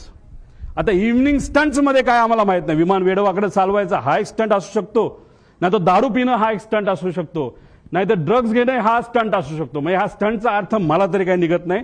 हा आपल्याला बघावं लागेल आणि त्याला सुमित उत्तर देतो कॉपीड सर्ड म्हणजे मला जर कोणी बोललं असतं हे तू वेड्यासारखा तिथं काल का वागत होता आणि जर मी वागलोच नव्हतो तर मी लिहिलं असतं sir that was not me and I won't do it. पण इथं वर जर दारूबद्दल बोललं असेल आणि खाली कॉपीट सर म्हणत असतील, याच्यावरनं नक्कीच दाल में कुछ काला आहे असं आपल्याला म्हणता येईल. हा जो ब्रेथ अनालिझर आहे ह्याचा फोटो सुद्धा निघतो, ह्याचे रिपोर्ट आता आपल्याला बघावं लागणार. पुढे घ्या. आता वेगवेगळ्या सरकारी अहवालातील वेगवेगळी विसंगती. आता ह्याच्यामध्ये PIB प्रेस ब्युरो तुम्हाला माहिती आहे, हे कुठली माहिती देते तुम्हाला, काय कुठलं ते DGCA जी माहिती दिली जाती ती PIB छापती. बरोबर आहे, बरोबर आहे. आता ही ट्रान्सक्रिप्ट आहे, ही कशाची ट्रान्सक्रिप्ट आहे, तर ही बारामती ATCची ट्रान्सक्रिप्ट आहे. वेळ न वेळ तिथं लिहिलेली आहे, इथं वेळ लिहिलेली आहे. मग काय एअरक्राफ्ट मधली ज्या त्या पाठक मॅडम आहेत त्या काय बोलल्या, आणि बारामती ATCला सुद्धा एक कोणतरी महिलाच होती असं आम्हाला कळलंय, त्या काय म्हणल्या याच्यामध्ये तिथं दिलेलं आहे. आता ह्याचा वेळ जर बघितला तर यांच्या PIB अनुसार म्हणजे DGCA अनुसार 8:18 काय झालं होतं, म्हणजे विमान बारामती ATCच्या संपर्कात आलं. म्हणजे DGCA काय म्हणते, म्हणजे PIB काय म्हणते, 8:18 हे विमान हे बारामती ATCच्या संपर्कात आलं. पण हे विमान आलं होतं 8:19. तुम्ही म्हणता एका मिनिटाने काय होणार आहे, हे विमान इतकं स्पीडमध्ये चालतं, हे एका मिनिटात हे विमान 15 किलोमीटर चालतं. आणि दादांचं जी काय घटना घडलेली आहे, काही मीटरमध्ये घडलेली आहे, याच्यावरनं एक मिनिटं हा महत्वाचा आहे. मग एवढी मोठी घटना घडली असेल तर मग 2 रिपोर्ट जे आहेत हे रिपोर्ट वेगळे का, असा प्रश्न एक परिवारातला एक व्यक्ती म्हणून त्या ठिकाणी मी करतो. आता आगीचे लोट दिसण्याचे टायमिंग PIB DGCA किती म्हणतं, 8:44. पण ट्रान्सक्रिप्ट प्रमाणे इथं 8:43:55 सांगितलं की मला आता लँडिंग पॅड म्हणजे स्ट्रिप तिथं दिसतीये. मग त्यांनी सांगितलं रनवे 11 क्लिअर टू लँड. त्यानंतर 8:44:13 ओ शिट म्हणजे ही जे पाठक मॅडम आहेत त्यांच्याकडनं ते शेवटचे शब्द होते, आणि त्यात 7 सेकंद तुम्ही ऍड करा, 44 प्लस काहीतरी 13 प्लस म्हणजे 20, तर त्याच्यात तो ऍक्सिडेंट तिथं झाला. म्हणजे हे टायमिंग आणि हे टायमिंग जर इथं 20 सेकंद तुम्ही ऍड केले, म्हणजे 13 + 7 20.20 म्हणजे 20 सेकंडचा याच्यामध्ये फरक आहे. मी तुम्हाला सांगितल्याप्रमाणे सेकंडचा विषय असतो. इन्व्हेस्टिगेट तुम्ही करत असाल आणि तुम्ही एका मोठ्या एजन्सीचे लोक असाल तर तुम्हाला सेकंदात बोलावं लागतं, इथं मिनिटात बोलून चालत नसतं. आणि इथं ह्या 2 रिपोर्टमध्ये खूप मोठा फरक आहे असं कुठेतरी दिसतं. आता हा एक ट्रान्सपॉन्डर एक असतं विमानाला, विमान सांगत असतं सॅटेलाइटच्या माध्यमातून मी इथे आहे, माझं स्पीड किती आहे, मी अलाइन झालोय का, एअरपोर्टचं जे स्ट्रिप आहे त्याला मी अलाइन झालोय का, तिथून माझं डिस्टन्स किती आहे, माझी हाईट किती आहे, माझं लोकेशन कुठे आहे, हे सगळं तिथं दिलं जातं. आणि हे आमच्याकडे आहे, ही माहिती ही आम्हाला एका सॉफ्टवेअरच्या माध्यमातून, जे मगाशी तुम्हाला सॉफ्टवेअर सांगितलं त्यातून आम्हाला सगळी माहिती कळाली. फक्त शेवटच्या 1 मिनिटाची आम्हाला माहिती कळाली नाही. कदाचित ट्रान्सपॉन्डर हा मुद्दामून विमानाच्या आतून हा बंद केला होता. तुम्हाला टिल्ट होताना जे विमान दिसते त्या ट्रान्सपॉन्डर बंद होता. ट्रान्सपॉन्डर हा 8:43.18 ह्याच्यात तुम्ही म्हणाल हे तर टाइम वेगळा दिसतोय, ह्यात फ्लाईट रडारच्या शेवटच्या UTC टाइम म्हणजे 3 ते म्हणजे ह्याच्यामध्ये 5 तास आपल्याला ऍड करावं लागतात. त्यात 8:43.18 जेव्हा हे बंद झाला ट्रान्सपॉन्डर, का बंद झाला, का कुणी बंद केला, असे प्रश्न आम्हाला त्याच्यामध्ये आहे. आता आपल्याला शेवटपर्यंत कळालं असतं. आणि या 1 मिनिटाच्या आधी हे विमान त्या धावपट्टीला अलाइन झालं होतं, म्हणजे ते धावपट्टीवर उतरेल अशी अपेक्षा होती. पण 1 मिनिटामध्ये काहीतरी गडबड झाली, ती अजूनपर्यंत आपल्याला कळलेली नाही. आता हा जो भाग आहे हा तुमचा 11 नंबर आहे आणि हा भाग आहे 29. हे जे मोठी चर्चा करतात, अरे बाबा तो जो असा हिलटॉपवर आहे आपला लँडिंग स्ट्रिप, त्यामुळे फार डेंजरस आहे, फार अवघड आहे, हे आपण लँड करू शकत नाही असं लोक बोलतात. ते खरं आहे. आता ही ती जागा आहे 11 नंबर आणि ही जागा आहे 29 नंबर.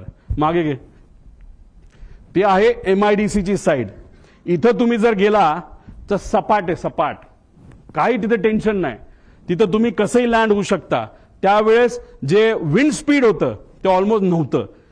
आणि विमान जेव्हा इथून लँड होतं त्याला अडचणी काय असतात, एकतर हे उंच आहे आणि इकडे जो सूर्य उगवत असतो तो स्क्रीनवर तिथं दिसतो. मग सगळ्यात बेस्ट ऑप्शन काय असतं, बाबा इकडे नको जायला, सोपी साईड 29 साईड आपण घेऊ, 11 नको घ्यायला, असा निर्णय बऱ्याच वेळा त्या ठिकाणी घेतला जातो. मग ह्या विमान चालकाली तो निर्णय घेतला होता का, पुढे जाऊन बघूया. 8:27 एअरक्राफ्ट करून रनवे 29 ची परवानगी मागण्यात आली. म्हणजे परफेक्ट फ्लॅट आहे. जसं तुम्ही 2023 ऍक्सिडेंट बघितला तर नुसतं घासत गेलं होतं, अशी कदाचित घटना घडू शकली असते, दादा जिवंत असू शकले असते. 29 नंबरची परवानगी तिथं एटीसी कडनं घेतली होती. एटीसीने ती परवानगी दिली आणि 2 मिनिटांनंतर एअरक्राफ्ट करून रनवे 11 ची परत परवानगी मागितली. का, कशामुळे, काय कारण, प्रश्नच आहे. म्हणजे सोपं सोडून अवघड कशाला घ्यायचं. बरं एकदा मागितली का, नाही. मग दुसऱ्यांदा परत 8:36 एअरक्राफ्टने गो अराउंड केल्यानंतर त्यांनी परत 29 ची मागणी केली, परत ती त्यांनी कॅन्सल केली, परत आम्ही 11ला येऊन लँड करतो असं सांगण्यात आलं. निर्णय को पायलट घेत नसतो, मेन पायलट घेत असतो. को पायलट कम्युनिकेशन करत असतो. मग या मेन पायलटला 29 जे सोपं होतं ते सोडून 11 नंबरच का पाहिजे होता, हे मात्र त्या ठिकाणी अजूनपर्यंत कळालं नाही. पुढे आता हा व्हिडिओ बघा.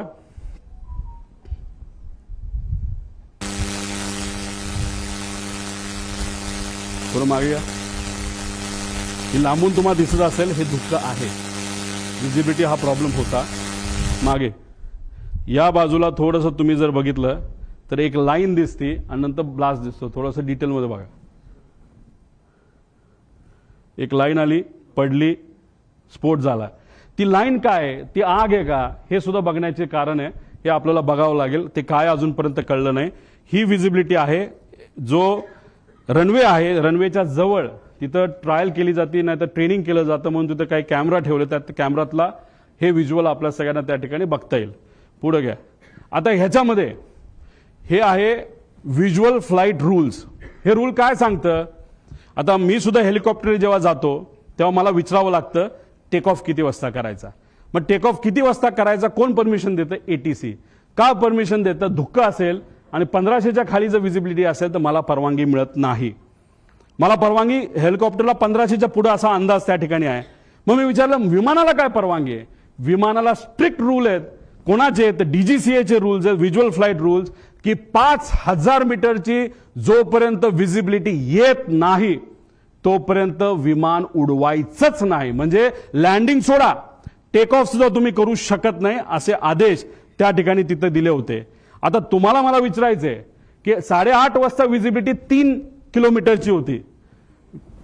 बघा 8:31 आणि 11 सेकंडला visibility is 3 kilometre as of now. कुणी सांगितलं, बारामती एटीसी. आता इथं ही जी कोणी व्यक्ती आहे हँडलर ॲरोचा, तो काय म्हणतो, captain checking visibility at Baramati 7:03. All okay sir 7:10. म्हणजे काय, विजिबिलिटी इज ओके. मग आता ॲरोला पकडायला काय कारण आहे, ॲरोली खोटी माहिती का दिली. साधा प्रश्न आहे. 8:30 वाजता जर विजिबिलिटी 3 किलोमीटर असेल तर सकाळच्या वेळेस 7 वाजता विजिबिलिटी कमी असेल का जास्त असेल, धुक्क जास्तच असेल ना. मग हा महाशय 7:10 म्हणतो ऑल ओके सर, म्हणजे visibility is okay, okay to take off. म्हणजे ह्या व्यक्तीने सुद्धा ऑफिसमध्ये जिथे डायरेक्टर, महाराष्ट्राचा डायरेक्टर एव्हिएशनचा ज्या ग्रुपमध्ये, त्या ग्रुपमध्ये हे महाशय म्हणतात all okay, visibility is fine, okay to take off. आणि ही गोष्ट बघितल्यानंतर आमचे दादा विमानात बसले आणि मग तिथं जे काय घटना त्या ठिकाणी घडली. मग ॲरोला पण जबाबदार धरायला काय कारण आहे, धरायलाच पाहिजे. त्यामुळे हे सगळे विषय आहेत. त्यामुळे इथं मोठा रूलचा डिफिशिएट आहे. मग या पायलटला माहित होतं विजिबिलिटी नाही, तरी तो हिरोगिरी करायला का गेला, मुद्दामून गेला का, त्याच्यावर कुठलं प्रेशर होतं का, का वेगळंच काय कारण आहे. आणि कदाचित त्याच्या मनामध्ये ही घटना घडवायचीच होती असे होते का, असे प्रश्न आम्हाला तिथं उद्भवतात. पुढच्या काय गोष्टी बघितल्यानंतर तुम्हाला त्या गोष्टी खऱ्या वाटतील. पुढे घे.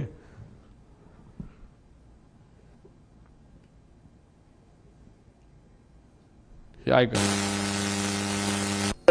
दरवेळेचा जो आवाज असतो विमानाचा, आम्हाला तिथं आता धावपट्टीजवळ असल्यामुळे आम्हाला माहिती की विमानाचा कसा आवाज असतो. पण त्या दिवशीचा इतका कर्कश आवाज होता, त्यामुळे आमच्या गावातली बरेचसे महिला पोरं ही सगळी रस्त्यावर येऊन बघत होती की आज विमानाचा असा का आवाज येतोय.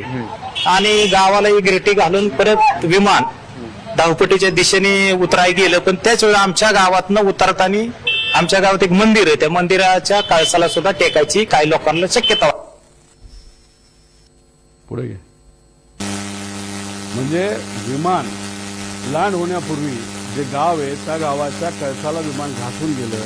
म्हणजे 1 मिनिट जो ट्रान्सपॉन्डर बंद झाला होता शेवटचा, जे सॅटेलाइटची कनेक्शन हे मुद्दामून तोडण्यात आलं होतं ट्रान्सपॉन्डर बंद करून, असं आमचं मत आहे. याच्यामध्ये नॉर्मली एमिंग पॉइंट हा पुढे असतो, त्यानंतर मग सेंट्रल लाईन बघितली जाते, लँडिंग डेझिग्नेटर असतो थ्रेशोल्ड, याच्यावर लँड करायचं नसतं, याच्या पुढेच लँड करावं लागतं. आणि ही जर बारामतीची साईड बघितली, थ्रेशोल्ड इथे आहे. आता 1 मिनिट जे ट्रान्सपॉन्डर बंद केला तर त्याचा जर आपल्याकडे डेटा आला असता तर हे बंद पडलं विमान असं आपलं जे दिसतं ते जर झालं नसतं तरी आमचं असं मत आहे की हे विमान इथं येऊन धडकलं असतं. मग कदाचित असं होतं का की इंटेन्शनच होतं विमान लँड करायचं ना, क्रॅश करायचं.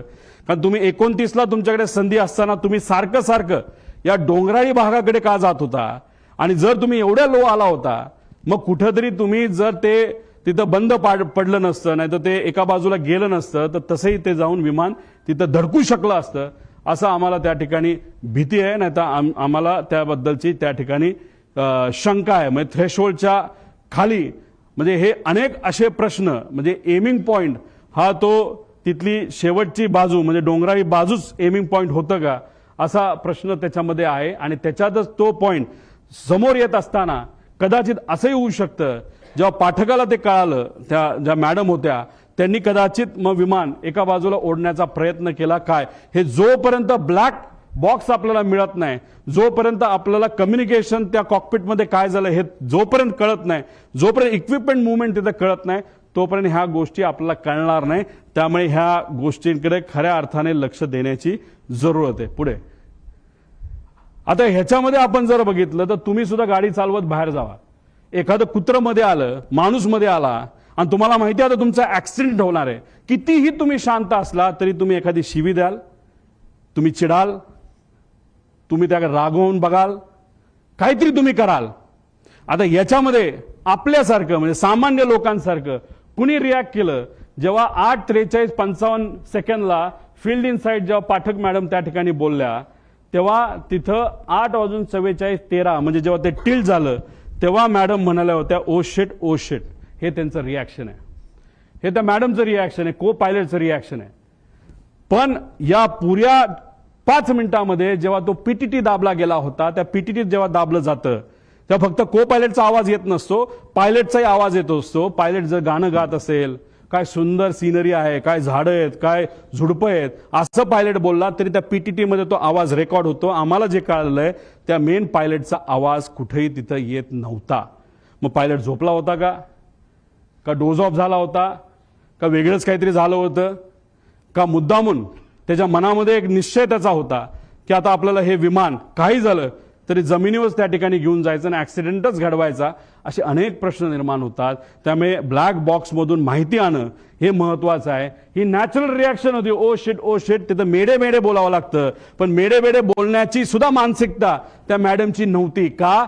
कारण का त्यांना या गोष्टीचं कदाचित काहीच माहित नव्हतं. जेव्हा विमान हाताबाहेर गेलं, नाहीतर तिथं एक सर्किट ब्रेकर नावाचा एक बटन असतं, ते जर बटन बंद केलं तर विमानाच्या सगळ्या गोष्टी बंद होतात आणि विमान ज्या पद्धतीने एखादी बाटली आपण असं फेकू त्या पद्धतीने ते तिथं पडतं, जे तिथं पडताना आपण सगळ्यांनी बघितलेलं आहे. आणि त्यानंतर 11 सेकंद नाही तर 8 सेकंद नंतर हे क्रॅश झालेलं आहे. म्हणजे 8 सेकंदाचा त्याच्यामध्ये गॅप आहे. बटन जेव्हा शिफ्ट केलं गेलं तेव्हाच त्या पाठक मॅडमला, ज्या तज्ज्ञ होत्या पायलटच्या, आणि एक गोष्ट तुम्ही समजून घ्या, माझ्या माहितीनुसार हे क्रॉस व्हेरीफाय करावं लागेल, हे कपूर 16,000 तास दिसत असले तरी पाठक मॅडम ज्या 1600 तासाचं त्यांचं फ्लाइंग आहे ते फक्त लेअर जेटवर झालं होतं. आणि हे जे आहे आपले कपूर यांचं फ्लाइंग हे वेगळ्या वेगळ्या विमानात झालं होतं. त्यांचा अनुभव कदाचित लेअर जेटवर या पाठक मॅडमपेक्षा कमी होता. आणि ते कॅप्टन इन कमांड जेव्हा कमर्शियल एअरलाईन मध्ये होते तेव्हा कॅप्टन इन कमांड ते नव्हते. नजीकच्याच काळामध्ये कॅप्टन इन कमांड ते झाले होते, असं कुठंतरी शंका, नाही तर काही प्रमाणात काही लोकांकडनं माहिती आम्हाला आलेली आहे. त्याची माहिती घेऊन त्या डिटेलमध्ये जाणं हे अतिशय महत्वाचं आहे. त्यामुळे दादांचा दौरा का बदलला, विमानाची वेळ बदलली गेली का, पायलट खरंच बदलले का बदलले असे काही प्रश्न आहेत. मग त्यानंतर केंद्रीय विमान मंत्रालयाचा अहवाल आलाय का, एटीसी ट्रान्सक्रिप्ट, आणि या अहवालामध्ये का त्याच्यामध्ये डिस्परन्सी आली, का त्याच्यामध्ये फरक आलेला आहे, मधील वेळेची विसंगती का आली, पायलट रडारचा 1 मिनिट आधीच ते जो ट्रान्सपॉन्डर आहे तो का बंद झाला, का बंद केला गेला, व्हिजिबिलिटी कमी असताना सुद्धा टेक ऑफ का झालं, जर टेक ऑफ पुण्याचं एअरपोर्ट बॅकअप पकडून केलं असेल तर लँड करण्याचा प्रयत्न का तिथं झाला, असा आमचा प्रश्न आहे. रनवे 29 अवेलेबल असताना, सेफ असताना, फ्लॅट असताना, कुठलंच टेन्शन तिथं नसताना, तिथं सूर्याचा पण त्रास नसताना सारखं सारखं मला रनवे 11च पाहिजे असं का त्या ठिकाणी सांगण्यात आलं. आधीच विमान कमी उंचीवर आणले गेले होते का. त्यानंतर शेवटच्या काही मिनिटात पायलट काहीच, जो मेन पायलट आहे, एवढी घटना जमीन जवळ येते, विमान टिल्ट होतंय, तिथं बंद पडतंय विमान, तरी तुम्ही काहीच बोलत नाही. याचा अर्थ काय. तर याचा अर्थ जर काढायला गेलं तर मी सामान्य परिवारातला एक व्यक्ती म्हणून, नाही तर सामान्य व्यक्ती ज्याचं टेक्निकल बॅकग्राऊंड कुठलंच नाही, मला असं वाटतं की हा अपघात नाही, हा 100% त्याच्यामध्ये घात असू शकतो. आणि हीच माहिती आम्हाला सगळ्या इन्व्हेस्टिगेशन एजन्सीजकडनं पाहिजे. पण मग इन्व्हेस्टिगेशन एजन्सी, सरकारी एजन्सी हे योग्य पद्धतीने काम करू शकतं का. करू शकतं, पण लोकांच्या मनामध्ये शंका आहे. काही दिवसांपूर्वी माजी अधिकारी ज्यांनी अजितदादांवरच टीका केली होती, त्या अधिकाऱ्याने सुद्धा सांगितलं की ठीक आहे, दादांचं माझं एवढं चांगलं नव्हतं, पण मग एन्क्वायरी करत असताना जर सरकारीच एजन्सी करणार असेल तर त्यांना जसं पाहिजे तसंच ते एन्क्वायरी करू शकतात. म्हणून आमचं परिवाराचं आणि एक कार्यकर्ता म्हणून आणि दादा हे आमचे नेते म्हणून आम्हाला ज्या काही शंका आहेत त्या शंका ह्या एक्सटर्नल एजन्सीकडनं त्या ठिकाणी घेणं अतिशय महत्वाचं आहे. ज्या नावं मी पुढे जाऊन तिथं आपल्याला सांग, BEA bureau of enquiry and analysis for civil aviation France ही एक चांगली कंपनी आहे. त्यानंतर AAIB UK ही दुसरी एक चांगली कंपनी आहे. नॅशनल ट्रान्सपोर्टेशन सेफ्टी बोर्ड, कारण का ही कंपनी बंबार्डियर ही कॅनेडियन कंपनी आहे, पण हे विमान मॅन्युफॅक्चर अमेरिकेत झालंय. अमेरिका जे कुठलं विमान मॅन्युफॅक्चर होतं त्याचं इन्व्हेस्टिगेशन ही एजन्सी अमेरिकेची तिथं करते. त्यामुळे या तिघीपैकी ज्या कुठल्या चांगली आहे, नाहीतर त्यातल्या 2 एजन्सीकडे हे काम तिथं देण्यात आलं. सरकार करायचं करू द्या, आमचा त्यांच्यावर काही विश्वास नाही असं नाही, पण त्यांनाही करू, पण ही बॅकअप अशा एजन्सी त्याच्यामध्ये असणं आमच्या सर्वांसाठी अतिशय महत्वाचं आहे असं माझं मत आहे. एक स्लाइड आधी. आता ह्याच्यामध्ये आपण जर बघितलं तर फॉरेन्सिकची जी टीम आहे ती टीम दुर्दैवाने उशिरा आली. ती का उशिरा आली, त्यांनी खरंच आतापर्यंत काय केलं. CIDला काम दिलंय, चांगली गोष्ट आहे. आपण CIDला एअरपोर्टवर जाण्याची परवानगी आहे का. मी काही लोकांशी त्यांच्याशी बोललो, म्हणलं आतापर्यंत काय झालं. ते म्हणले आतापर्यंत आम्ही CCTVचे फुटेज घेतले. म्हणलं कुठले घेतले. ते म्हणले आम्ही एअरपोर्टचे घेतले. म्हणलं बाकीचं नाही. मग आम्ही एका अधिकाऱ्याशी चर्चा केली, अरे बाबा तुम्ही एवढा वेळ जर लावणार असाल, ह्याच्यामध्ये जर वेळ घालवणार असाल तर ते जी कंपनी आहे ते सगळे पेपर मॅन्युपुलेट करू शकते, सगळा एव्हिडन्स मॅन्युपुलेट केला जाऊ शकतो. थोडे दिवस थांबू, लोक विसरून जातील. लोक विसरणार नाहीत. आम्हाला ही माहिती पाहिजे म्हणजे पाहिजे. त्यामुळे CID विश्वास नाही असं नाही, पण त्यांना पूर्ण अथॉरिटी नसणार आहे. कारण विमानतळावर गेल्यानंतर पोलिसाला, खाकी वर्दीच्या व्यक्तीला आत जाण्याची परवानगी तिथं नसते. तिथं CISF असेल, नाहीतर केंद्रीय जे काही एजन्सीज असतील त्याच तिथं जातात. नाहीतर इन्व्हेस्टिगेशन करायचं असेल तर CID करू शकत नाही. करू शकतं, कपॅसिटी आहे, पण ते कुठलं तर क्रिमिनल म्हणजे कुठं खून झाला, कुठं काय झालं. पण हा विषय हा एअरपोर्ट अथॉरिटीच्या रिलेटेड आहे. त्यामुळे अशीच एजन्सी द्यावी लागेल जी अनुभवी आहे. एक आपली इंडियाची घ्या आणि बाहेरच्या 2 घ्या, अशी आमच्या सगळ्यांची त्याच्यामध्ये मागणी आहे. पुढं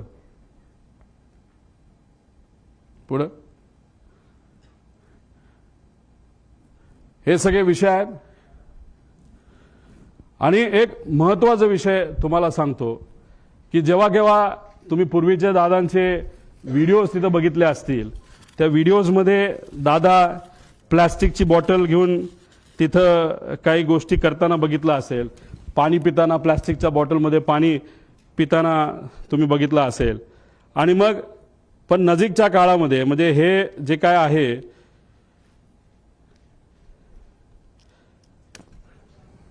आता हे जे काय झालं ते झालं. ही गोष्ट कदाचित दादांच्या मनामध्ये असावी की कधीही काही होऊ शकतं. त्यामुळे गेल्या काही महिन्यांमध्ये दादा प्लास्टिक बॉटलवरनं दादा अशा बॉटलमध्ये त्या ठिकाणी आले होते. का आले होते, कशामुळे आले होते, ह्याच्यात काय करू शकता येत नाही. म्हणून तुमचे नजीकच्या काळामधले काही महिन्यातले जर तुम्ही त्यांचे व्हिडिओज बघितले, मागे सिक्युरिटीचा अधिकारी असतो उभा, तो सुद्धा त्यांचा विश्वासू, त्याच्या हातामध्ये काचेची बाटली असते आणि ती काचेची बाटली अशीच नसते, ती बऱ्याच वेळा चेक केलं जातं आणि त्यानंतर त्यांच्या हातामध्ये ती बाटली असायची. मग दादा प्लॅस्टिक बाटलीवरनं दादा या बाटलीवर का आले असाही प्रश्न पडतो. जेव्हा माझ्या एका मित्राली हेलिकॉप्टर घेतलं होतं, मी दादांना सांगत होतो, दादा माझ्या मित्राला एक हेलिकॉप्टर घेतलंय. म्हणलं चांगला आहे, तो तुझा विश्वासू आहे का? म्हणलं हो आहे. मग त्याचंच हेलिकॉप्टर तू वापर, बाहेरून तू घेऊ नको. आम्ही आत्ताच्या काळामध्ये बरंच काही वेगळं ऐकलेलं आहे. आता ह्याच्यातून ते मला काय सांगण्याचा प्रयत्न करत होते मला तर ते काय माहीत नाही. दादांनी त्यांच्या काही जवळच्या लोकांना, ज्यांची आर्थिक परिस्थिती बरी आहे, चांगला व्यवसाय आहे, त्यांना सांगितलं होतं की पुढच्या काही महिन्यांमध्ये तुम्हाला विमान घ्यावं लागेल आणि ते विमान तू घे, म्हणजे मला ते वापरता येईल. हे का ते काय बोलत होते, कसं काय, शेवटी आत्ता दादांबरोबर झालेले काय सगळे संभाषण हे तिथं माझ्या ध्यानामध्ये त्या ठिकाणी एका टेपसारखे तिथं पळत आहेत, जात आहेत. त्यामुळे काचेच्या बाटलीपासून पार विमान स्वतःचं त्या ठिकाणी असावं, ह्या सगळ्या गोष्टी त्यांच्या मनामध्ये का होत्या हे आज तरी आपल्या सगळ्यांना त्या ठिकाणी विचारता येणार नाही. फक्त एवढंच आहे, माझा काका, आमचे नेते, आमचे दादा आज आमच्या सर्वांच्या मध्ये नाही आहेत. पण ते का नाहीत, कशामुळे झालं, कुणी केलं, जर केलं असेल तर कसं घडलं, का केलं गेलं, याची माहिती मला नाही तर अख्ख्या महाराष्ट्राला त्या ठिकाणी माहिती पाहिजे. कारण का आम्ही आमच्या दादाला, आमच्या काकाला आम्ही मिस करतो. आणि नक्कीच मी एक तुम्हाला सांगतो, जर अशा पद्धतीने आपण जर इन्व्हेस्टिगेशन केलं तर सत्यमेव जयते, आपल्याला विजय या रिसर्चच्या बाबतीत त्या नक्कीच त्याला यश आल्याशिवाय राहणार नाही, असं आमच्या सगळ्यांचं त्याच्यामध्ये मत आहे. त्यामुळे या रिलेटेड राजकीय कुठलाही प्रश्न आजच्या दिवशी तिथं घेतला जाणार नाही. राजकीय प्रश्नांबाबत आणि राजकीय विषयांबाबत 12 तारखेला कुठं आणि कशी प्रेस तिथं घेणार आहे याबद्दलची माहिती आज संध्याकाळी आपल्या सर्वांना सोशल मीडियाच्या माध्यमातून मी नक्कीच सांगेन. तुम्ही ठरवा, सगळ्यांना एकसाथ बोलायचं आहे का एक एक बोलणार आहे तर मला बोल.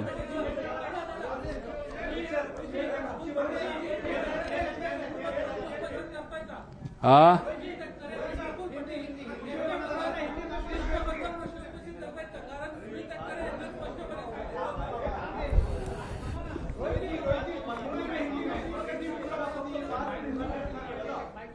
तुम्ही ठरवा.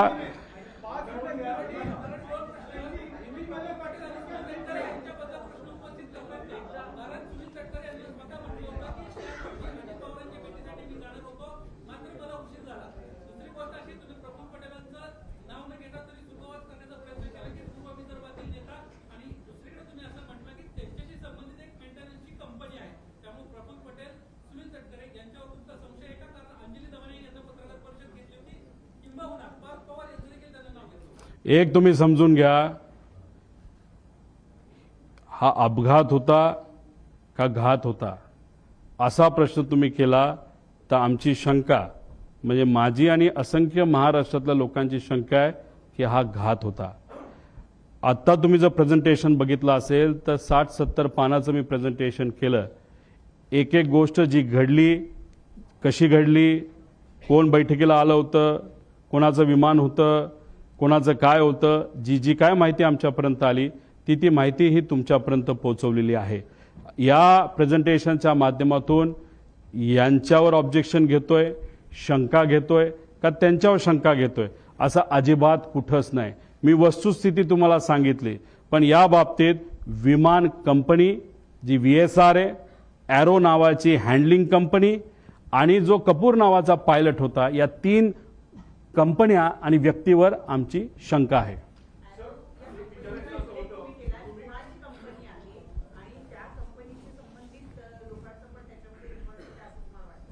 या पुऱ्या डिस्कशनमध्ये तुम्ही बघितलं असेल, ॲरो नावाच्या कंपनीने VSRचं हे विमान हायर केलं होतं.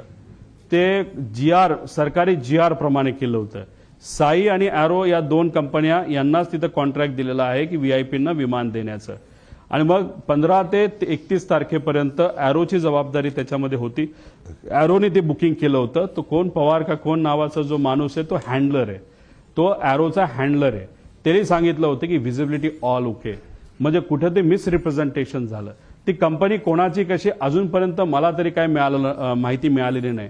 पण बऱ्याच राज्यामध्ये आज जे कुठले सत्तेत आहेत त्या राज्यांबरोबर ती कंपनी काम करते असं मात्र त्या ठिकाणी आम्हाला कळालेलं. म्हणजे बऱ्याच मोठ्या लोकांचा त्यांचा संपर्क नाही तर ओळख असावी असं वाटतंय. सर, तुम्ही म्हणालात की सीआयडी ही कॉम्पिटंट एजन्सी नाही या प्रोब करता.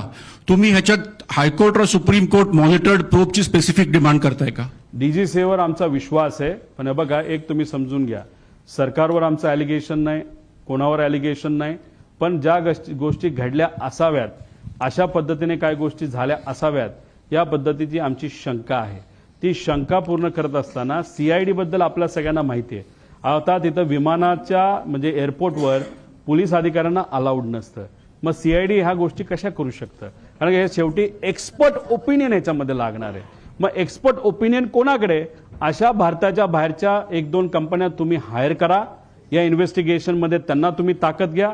डीजीसीएला सुद्धा एक टीम तुम्ही त्या ठिकाणी तयार करा. आणि अजून एक गोष्ट, ब्लॅक बॉक्स जेव्हा तुम्ही त्याचा अभ्यास कराल त्याचं जे पूर्ण रेकॉर्डिंग आहे, कारण गुजरातला जो ऍक्सिडेंट झाला त्याचं पूर्ण रेकॉर्डिंग पब्लिककडे मिळालेलं नाही. सिलेक्टेड गोष्टींचं रेकॉर्डिंग बाहेर आलेलं आहे. आमची मागणी आहे ब्लॅक बॉक्स मधलं जे कुठलं तिथं रेकॉर्डिंग आहे जे पूर्णपणे परिवारातल्या एका व्यक्तीला नाहीतर काही ठराविक लोकांना एक्सपर्ट बरोबर ते बघण्याची संधी सरकारकडनं त्याच्यामध्ये देण्यात यावी. आणि त्याच्याच बरोबर जे काही डिव्हाइसेस नाहीतर जी काही तिथं इक्विपमेंट्स होती त्याची जी मुवमेंट असेल ती सुद्धा आम्ही एखाद्या तज्ज्ञाकडनं त्या ठिकाणी त्याचा अभ्यास करू. त्यामुळे सीआयडीवर आम्ही आक्षेप घेत नाही, पण कधी कधी काय होतं, एका एजन्सीचं नाव दिल्यानंतर सामान्य लोकांना असं वाटतं अरे सीआयडी का बघते, कारण का एका मोठ्या सिरियलचं नाव सीआयडी होतं तर लोकांना वाटतं लय भारी काम, ते चांगलंच काम करतात. पण या टिपिकल घटनेबद्दल ते चांगलं काम करतील कारण का हे त्यांचं एक्सपर्टीज नाही.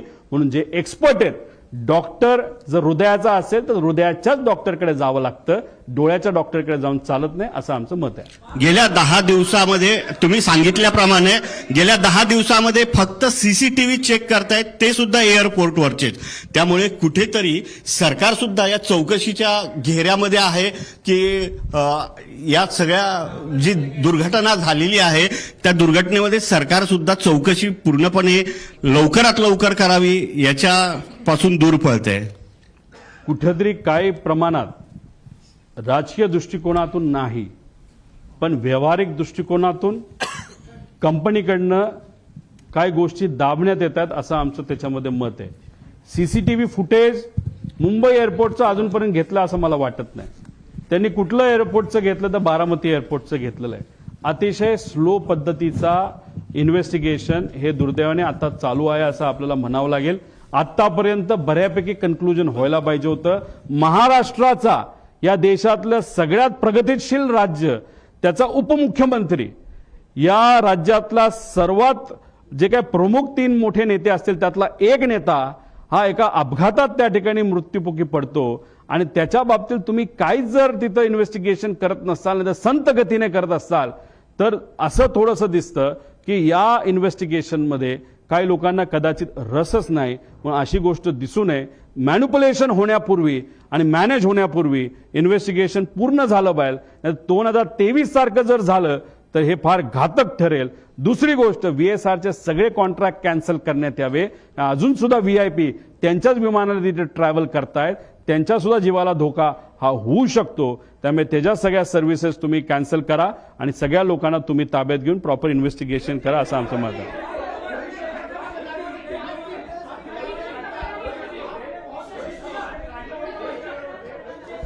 या बाबतीतलं माझ्याकडनं एक पत्र हे नक्कीच आम्ही दिल्लीला डीजीसीएला त्या ठिकाणी देऊ, मंत्री महोदयांना देऊ आणि एक विनंती करू की ज्यांच्या कोणाकडे इन्व्हेस्टिगेशन आहे, म्हणजे सीआयडी करत असलं ते अथॉरिटी ही वेगळी आहे, त्यांना सांगून इंटरनॅशनल लेवलच्या काही कंपन्या आपल्याला घेता येतात का हे त्या ठिकाणी आपल्याला बघावं लागेल. आणि आज आम्हाला असं कळतंय की अजितदादांच्या पक्षाकडनं सुप्रियाताई आपलं सुनीता वहिनी काकींच्या मार्गदर्शनाखाली अमोल मिटकरी आणि काही ठोंबरेताई आणि काही लोक बाबा पाटील हे सगळे सीएम साहेबांना भेटले होते.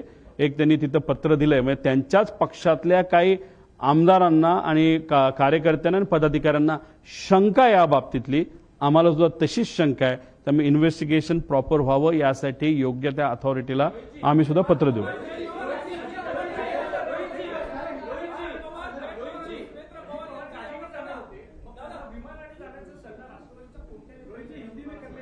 मगाशी तुम्हाला सगळं मी त्या ठिकाणी सांगितलेलं आहे. कुणी काही सल्ला वगैरे त्या ठिकाणी दिला नसेल, पण लेट का झालं हे फक्त मी तुम्हा सर्वांना सांगितलं. तुम्ही सगळेच एक साथ बोलता, मला कसं कळणार आहे?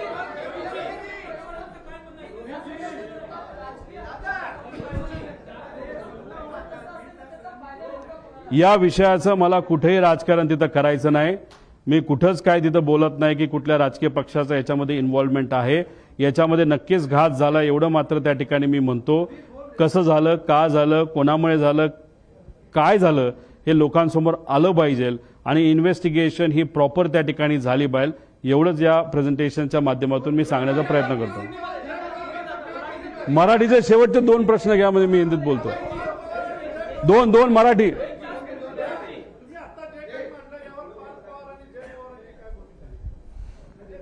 त्यांच्याशी बेसिक चर्चा करत असताना काही प्रमाणात त्यांना सुद्धा शंका आहे आणि शंका असल्यामुळे अमोल मिटकरी गेले ना सीएम कडे. त्यांच्याच पक्षातले आमदार आणि कार्यकर्ते, मग ते का गेले असतील? शंका असल्याशिवाय ते जाणार नाही. त्यांना शंका आहे, माझ्याकडे मला पण शंका आहे. थोडा मी अभ्यास जास्त केलेला आहे, तो मात्र तुमच्यासमोर सगळ्यांसमोर तिथे दिलेला आहे.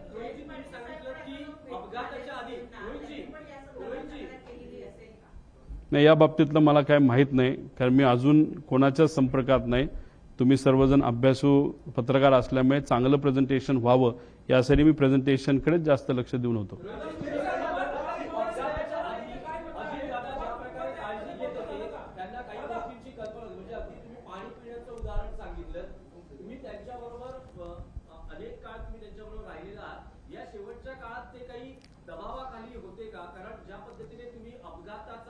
संशय व्यक्त करतात, काही तुम्हाला त्यामागे घातपातामागे काही वाटतंय का की कोणी असू शकतं किंवा काय कारण प्राथमिक अंदाज असू शकतो? अजितदादांवर दबाव टाकणं तसं सोपं नव्हतं. लढवया नेता त्याच्यामध्ये होते ते, पण काळजी नक्कीच ते तिथं घेत होते. मी फक्त एक उदाहरण सांगितलं, त्याच्या मागचं कारण मला माहीत नाही. प्लॅस्टिकच्या बॉटलमध्ये टॅम्परिंग होऊ शकतं, त्या पाण्यामध्ये काही मिक्स केलं जाऊ शकतं, म्हणून त्यांनी ती बॉटल प्लास्टिकवरनं ग्लास बॉटलकडे ते तिथं वळले. हेलिकॉप्टरच्या बाबतीत मी माझा स्वतःचा अनुभव तुम्हाला तिथं सांगितला. म्हणजे काळजी कुठं ना कुठे ती त्या ठिकाणी ती होती. पाण्याच्या बाबतीत त्यांनी ॲक्शन नक्कीच तिथं घेतली. जर त्यांच्या मनामध्ये विमानाच्या बाबतीत सुद्धा जर शंका होती तर तिथं जर वेगळी ॲक्शन त्यांनी घेतली असती तर दादा आज आपल्याबरोबर असते.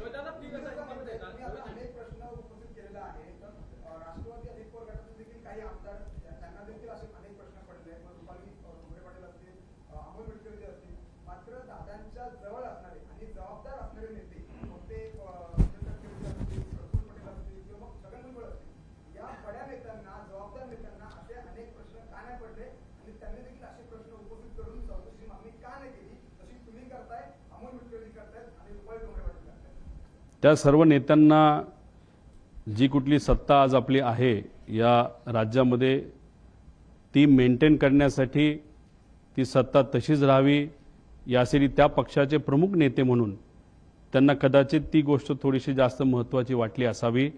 आणि हीच गोष्ट करत असताना कुठेतरी मेन विषयाकडे लक्ष न जाता दुसऱ्याच विषयाकडे त्यांचं लक्ष गेल्यामुळे कदाचित काकींची इच्छा नसताना सुद्धा शपथविधीला सुद्धा काही प्रमाणात घाई ही त्यांच्याकडनं तिथं झाली.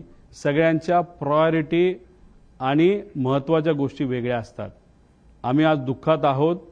आम्हाला माहिती पाहिजे की काका आमचे दादा हा जो ॲक्सिडेंट झाला तो कशामुळे झाला, ही आमची प्रायोरिटी आहे. हे आमच्यासाठी महत्त्वाचं आहे. आणि हीच गोष्ट काकींसाठी सुद्धा महत्त्वाची आहे, पार्थ आणि जयला पण महत्त्वाची आहे. पण ह्या नेत्यांना काय महत्त्वाचं आहे हे मी सांगण्यापेक्षा गेल्या 13 दिवसामध्ये लोकांनीच बऱ्याच काही गोष्टी तुमच्या माध्यमातून बघितलेल्या आहेत.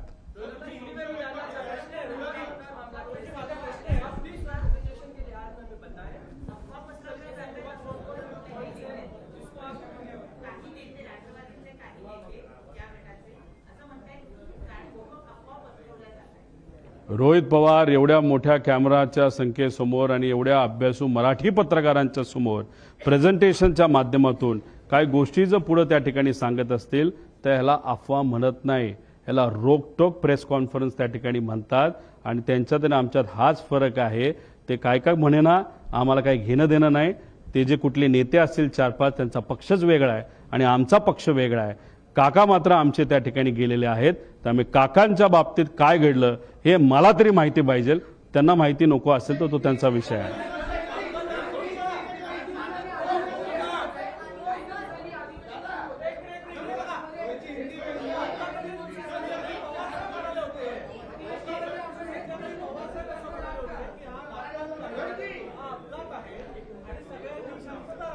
आज पवार साहेबांनी सांगितलं की घातपात नाही, अपघात आहे, काही गोष्टी आपल्या हातात नसतात, सर्वांनी शांतता राखावी.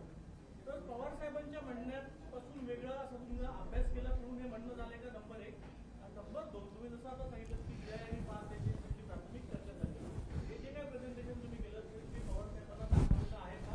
आणि ते दाखवून नंतर आता तुम्ही प्रेस कॉन्फरन्स घेताय.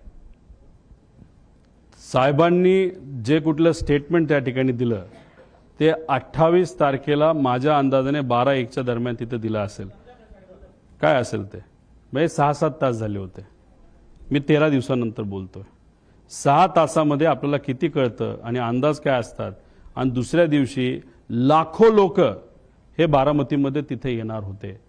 अर्धवट माहितीवर एखादं स्टेटमेंट मोठ्या नेत्याकडनं जर चुकीचं गेलं आणि त्याच्यावर जर लोकांनी वेगळी भूमिका घेतली तर मग जो महत्त्वाचा दिवस असतो तो दुःखाचा दिवस असतो पण महत्त्वाचा असतो. लाखो लोक वेगळं काहीतरी तिथं निर्णय घेऊ शकतात. हे एवढी मॅच्युरिटी आणि एवढा अभ्यास पवार साहेबांचा नक्कीच त्या ठिकाणी आहे. 6 तासामध्ये एखादं स्टेटमेंट देणं, 13 दिवसामध्ये स्टेटमेंट देणं याच्यामध्ये नक्कीच त्याच्यामध्ये फरक आहे. काल पवार साहेबांशी मी बोलणार होतो पण तब्येतीचं कारण असल्यामुळे त्या ठिकाणी मला त्यांना ते प्रेझेंटेशन दाखवता आलं नाही. आणि दुसरी गोष्ट तुम्हाला सांगतो की रोहित पवारने आजपर्यंत जे काही मीडियामध्ये स्टेटमेंट दिलेले आहेत, जे काही प्रेस कॉन्फरन्सेस घेतलेले आहेत, याच्यामध्ये मी कोणाची परवानगी त्याच्यामध्ये घेतलेली नाही. विचाराचा पक्का असल्यामुळे पवार साहेबांच्या मनामध्ये काय याचा अंदाज असल्यामुळे आजपर्यंत गेल्या 7 ते 8 वर्षामध्ये माझ्या प्रेझेंटेशन, माझ्या वागण्यावरनं, माझ्या बोलण्यावरनं मी कुठेही तिथं चूक नाही तर कॉन्ट्रोवर्सी केली नाही. त्यामुळे पवार साहेबांना माहीत होतं, टीव्हीवर सातत्याने येत होतं. पण साहेबांचा माझ्यावर विश्वास असल्यामुळे साहेबांनी मलाही विचारलं नाही आणि मी त्यांना हे प्रेझेंटेशन तिथं दाखवलेलं नाही. दादा, तुम्ही जे म्हणताय जे काही मॅनिप्युलेशन झाले त्याच्यामध्ये हा एक व्यापक गट आहे असं तुम्हाला वाटतं की फक्त त्या गैरमानिकता, अतिघाई किंवा अतिविश्वास घडला हे नक्की काय की सगळं? आता वैमानिक कसा होता, काय होता, त्याचं फायनान्शियल बॅकग्राऊंड काय, अजून कुठले विषय आहेत का, डिप्रेशनमध्ये होता का, मेंटल स्टेट त्याची कशी होती, DGCAचे मेंटल स्टेटचे काही त्या नॉर्म्स आहेत, त्या मेंटल स्टेटचा वापर करून प्रेशर टाकून या पायलटच्या माध्यमातून हा घात घडून आणला. अनेक प्रश्न आहेत. त्यामुळे या प्रश्नावर कुठंतरी एक इन्व्हेस्टिगेशन होणं महत्त्वाचं आहे. मी मगाशी तुम्हाला सांगितलं इथं मला राजकीय कुठंच काय बोलायचं नाही. घातपात आहे का तर त्याची शंका 100% आहे. राजकारण हे मी आणत नसल्यामुळे राजकीय आहे का नाही याचा मी विचार सुद्धा केलेला नाही.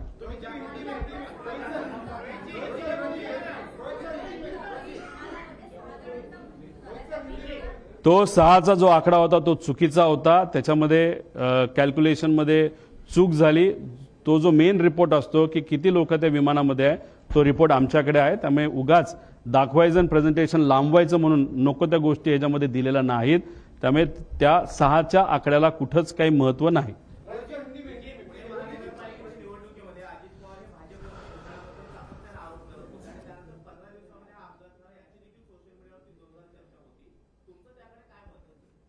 राजकीय या घटनेबद्दल राजकीय भूमिकेतून मी कुठंच तिथं त्या ठिकाणी बोलणार नाही. बोलायचं झालं तर फाईल वगैरे या बऱ्याच गोष्टी आपल्याला बोलता येईल पण त्याला काय अर्थ नाही. कारण सरकारमध्ये असणारे सर्व नेते जे आज सत्तेत आहेत त्यांची सुद्धा नक्कीच इच्छा असावी ही घटना घडली कशी आणि उद्या घडू नये याच्यासाठी सुद्धा त्यांनी काय करावं या बाबतीत लक्षात इथं घ्यावी. अभी हिंदी में अभी एक बहुत बड़े प्रेजेंटेशन के माध्यम से लोगों के सामने अजीत दादा पवार उनका जो एयरपोर्ट विमान का जो एक्सीडेंट हुआ था वो कैसे हुआ, कितने टाइम में हुआ, उसके कुछ टेक्निकल डिटेल्स वहां पे हमने दिए थे। अभी बहुत ज्यादा डिटेल में अभी बात नहीं कर पाऊंगा, लेकिन इसमें 3 विषय है। एक तो जो VSR नाम की कंपनी है, वो जिस तरीके से ऑपरेट करती है उसमें बहुत सारे इश्यूज है, बहुत सारे शॉर्टकट्स ये कंपनी वहां पे इस्तेमाल करती है, मेंटेनेंस में बहुत सारे इश्यूज है।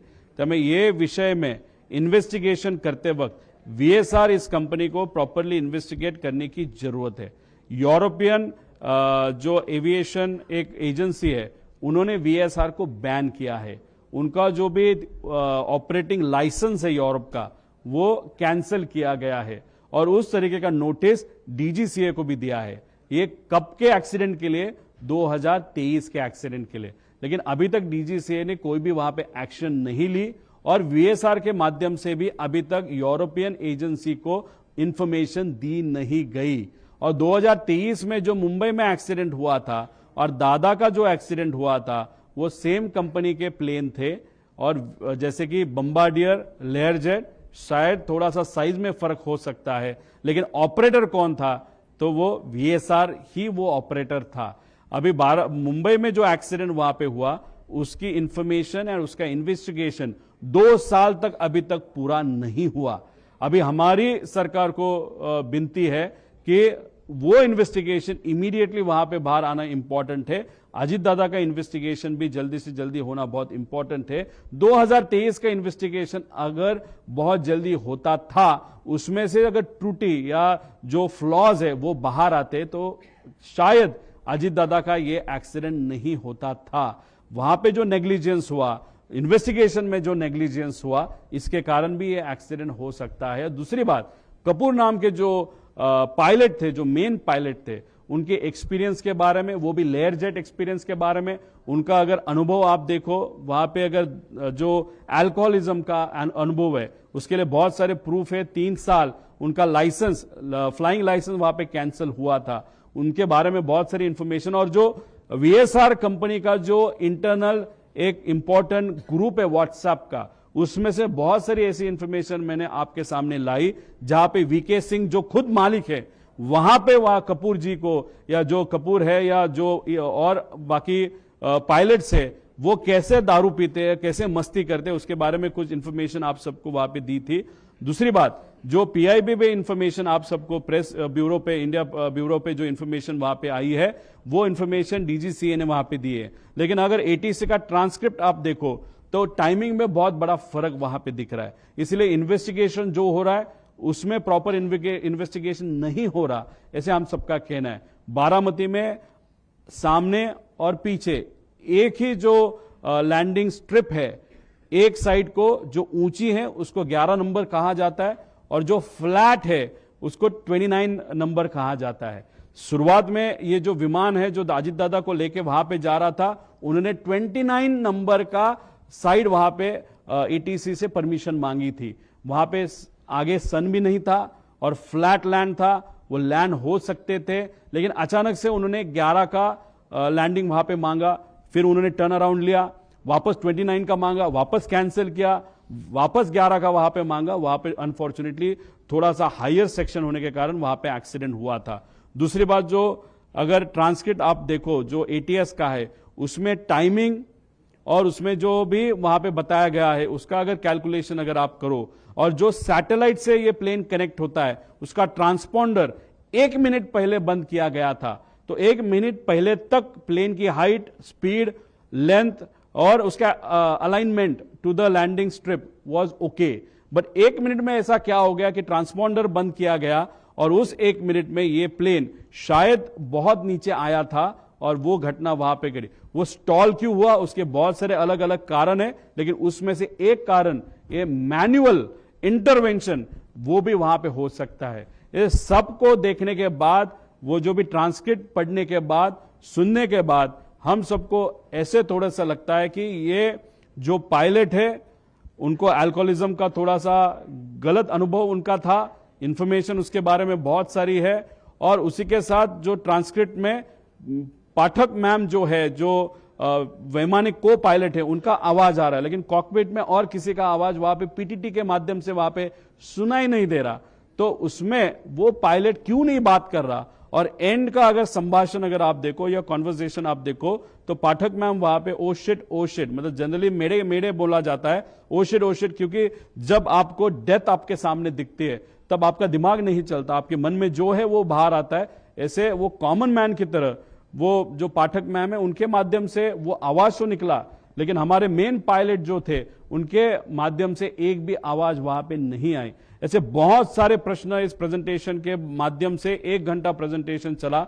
आप सबको ये प्रेजेंटेशन इंग्लिश में वहां पे और हिंदी में भी, मराठी तो है ही लेकिन इंग्लिश और हिंदी में भी आपको दिया जाएगा, वो आप देख सकते हो, उसको पढ़ सकते हो। देखो ये जो रिसर्च हमने किया, लिमिटेड रिसोर्सेस के साथ हमने ये इन्वेस्टिगेशन किया। हम पावर में नहीं है, लेकिन कॉन्टैक्ट योग्य पद्धति का इस्तेमाल करते हुए राइट कॉन्टैक्ट के माध्यम से जो जी इंफॉर्मेशन हमारे पास आई, क्योंकि लाडले काका थे, वो मेरे रिलेटिव थे, हमारे नेता थे और इस राज्य का बहुत बड़ा नेता इस एक्सीडेंट में वहां पे गुजर गया है। इसीलिए हम सबकी डिमांड है इन्वेस्टिगेशन प्रॉपर होना चाहिए। सीआईडी के माध्यम से इन्वेस्टिगेशन चलना है तो चलने दो, लेकिन it is not the right authority to do the investigation. Investigation करना है तो यूरोपियन, यूएस बेस्ड या फ्रांस या यूके बेस्ड ऐसे एजेंसी को वहां पे लाने की वहां पे जरूरत है। डिटेल इन्वेस्टिगेशन होने की वहां पे जरूरत है। और हम सबको ऐसे लगता है it was not an accident but it was planned accident, ऐसे हम सबको लगता है।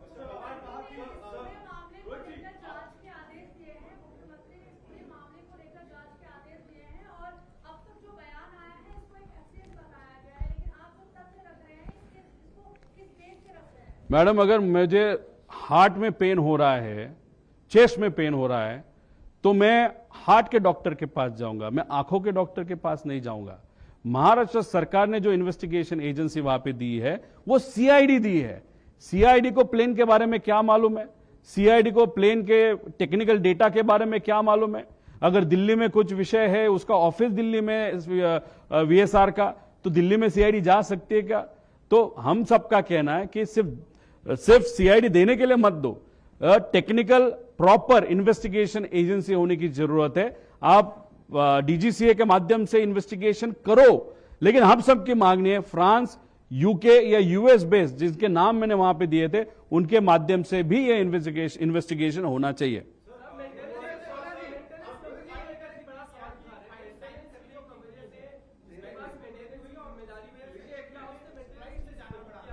100% मेंटेनेंस के बारे में इस कंपनी के माध्यम से नेग्लिजेंस वहां पे हुआ है।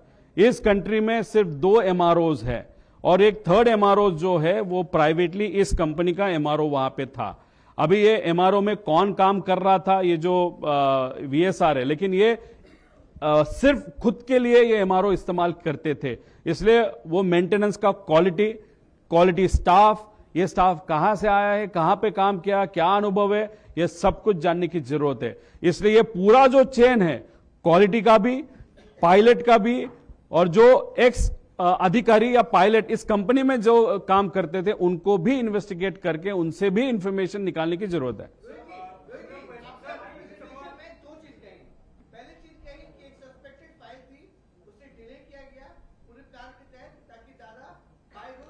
सर मैं आपको कहना चाहता हूं, प्लानिंग ब्लिनिंग वहां पे मैं कुछ बोला नहीं था।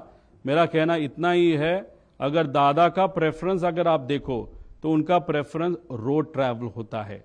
27 तारीख को दोपहर को कैबिनेट का मीटिंग होने के बाद 3-4 घंटा दादा ने खुद के ऑफिस के लिए, पार्टी के लिए, पार्टी के नेताओं के लिए और उनके ऑफिस का या पार्टी के जो पदाधिकारी है या जो ऑफिस का स्टाफ है उनके लिए वहां पे दिया था।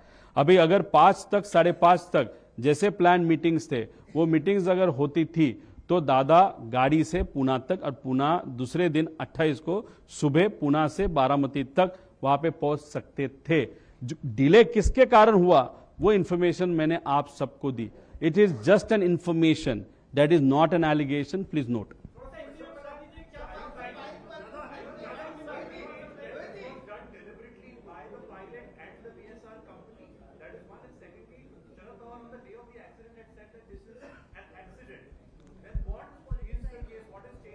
See, I am talking to you after 13 days. Whatever information I have got, I have shown it to you.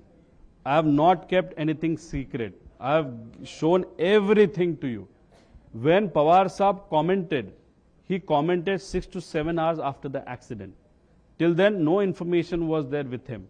The next day, he knew lakhs of people were going to come for the cremation. And if on no data, less data or incomplete data, if a big leader like Pawar Saab says something, and if it is wrong, and if something happens the other day, then in that process, common man would have got hurt.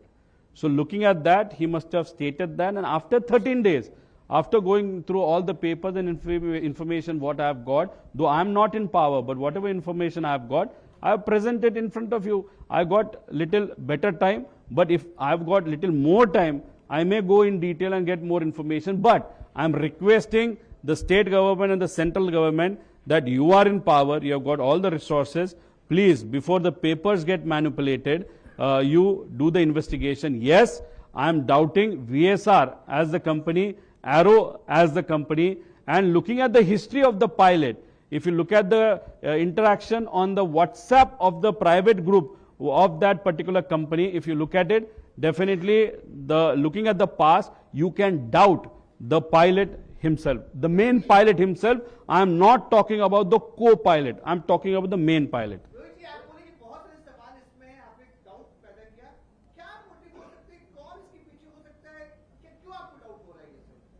Rohit जी, आपने कहा कि अगर आज दादा होते तो दादा से मैं पूछ लेता, जब भी मुझे वो संधि मिलेगी बाद में बहुत सालों के बाद, तब मैं वहां पे पूछूंगा। ये बहुत अलग का सवाल है। देखो, अभी ये चीजें मुझे मालूम नहीं, जो मालूम है मैंने दिखाई, इसमें से इन्वेस्टिगेशन अभी होगा और इस इन्वेस्टिगेशन के माध्यम से पता चलेगा क्यों ये किया गया, किस लिए, क्या विषय थे, किसका आर्थिक नुकसान वहां पे हो रहा था, कुछ दादा निर्णय लेने वाले थे, दादा के पास कुछ इंफॉर्मेशन था, या दादा कुछ ऐसा निर्णय लेने वाले थे जिसका नुकसान कोई किसी को होने वाला था। ऐसे बहुत सारे प्रश्न वहां पे निर्माण होते हैं, लेकिन कंक्लूजन आज ही आज लेना है क्या, तो नहीं। अगर आज मैं कंक्लूजन यहां पे दूंगा तो मैं पॉलिटिसाइज इस विषय को कर रहा हूं, मेरे काका का एक्सीडेंट को मैं पॉलिटिसाइज कर रहा हूं, ऐसे मुझे लगता है। इसलिए हमको और इंफॉर्मेशन निकालने की जरूरत है। थैंक यू दादा, बस।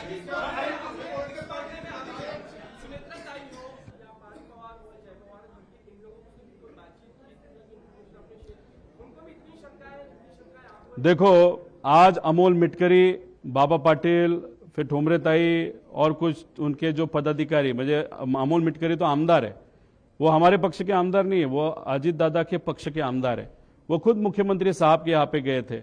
अभी डेफिनेटली उनके पक्ष में भी चर्चा है, तो उन्होंने पार से पूछा होगा, उन्होंने काकी से पूछा होगा, फिर उन्होंने सीएम के पास वो गए होंगे, तो डेफिनेटली उनके इसमें भी चर्चा चालू है। और दूसरी बात, ये प्रेजेंटेशन मैंने इनको दिखाया कि उनको दिखाया, ये प्रेजेंटेशन मैंने और मेरी टीम ने बनाया, इसलिए मेरे को किसी को दिखाने की जरूरत नहीं। जो मुझे लगा वो यहाँ पे लोगों को वहां पे मैंने दिखाया।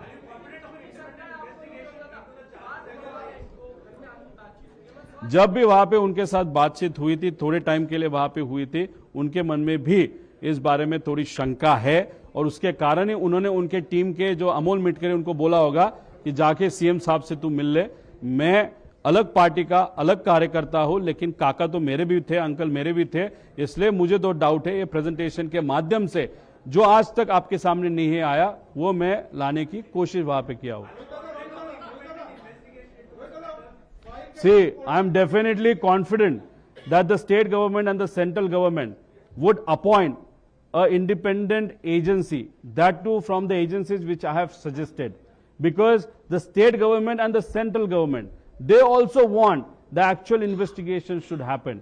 And if they really want the actual investigation to happen, they will do it through right authority like DGCA. Plus, as we are requesting them that please take an external agency also, I have that urge. So I am pretty sure the central government and the state government, because they are together in power. He's just my uncle, but for them, he was their partner.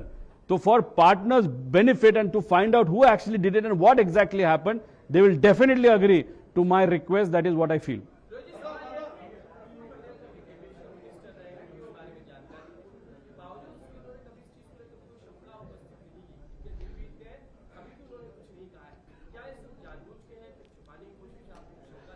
देखो, हमारे लिए यह accident क्यों हुआ, दादा के बारे में ही ये क्यों हुआ, इसके बारे में हमारे मन में बहुत शंका है.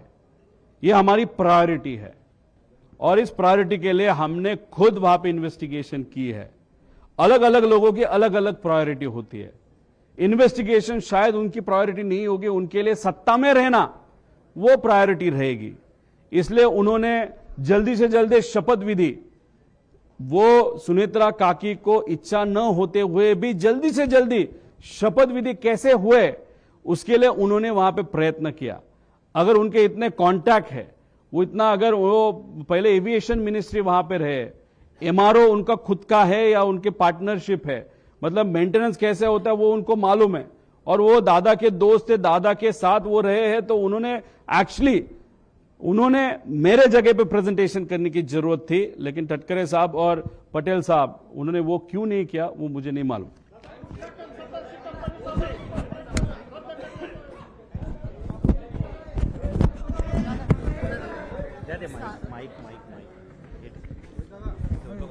जांच एजेंसी का 70% काम तो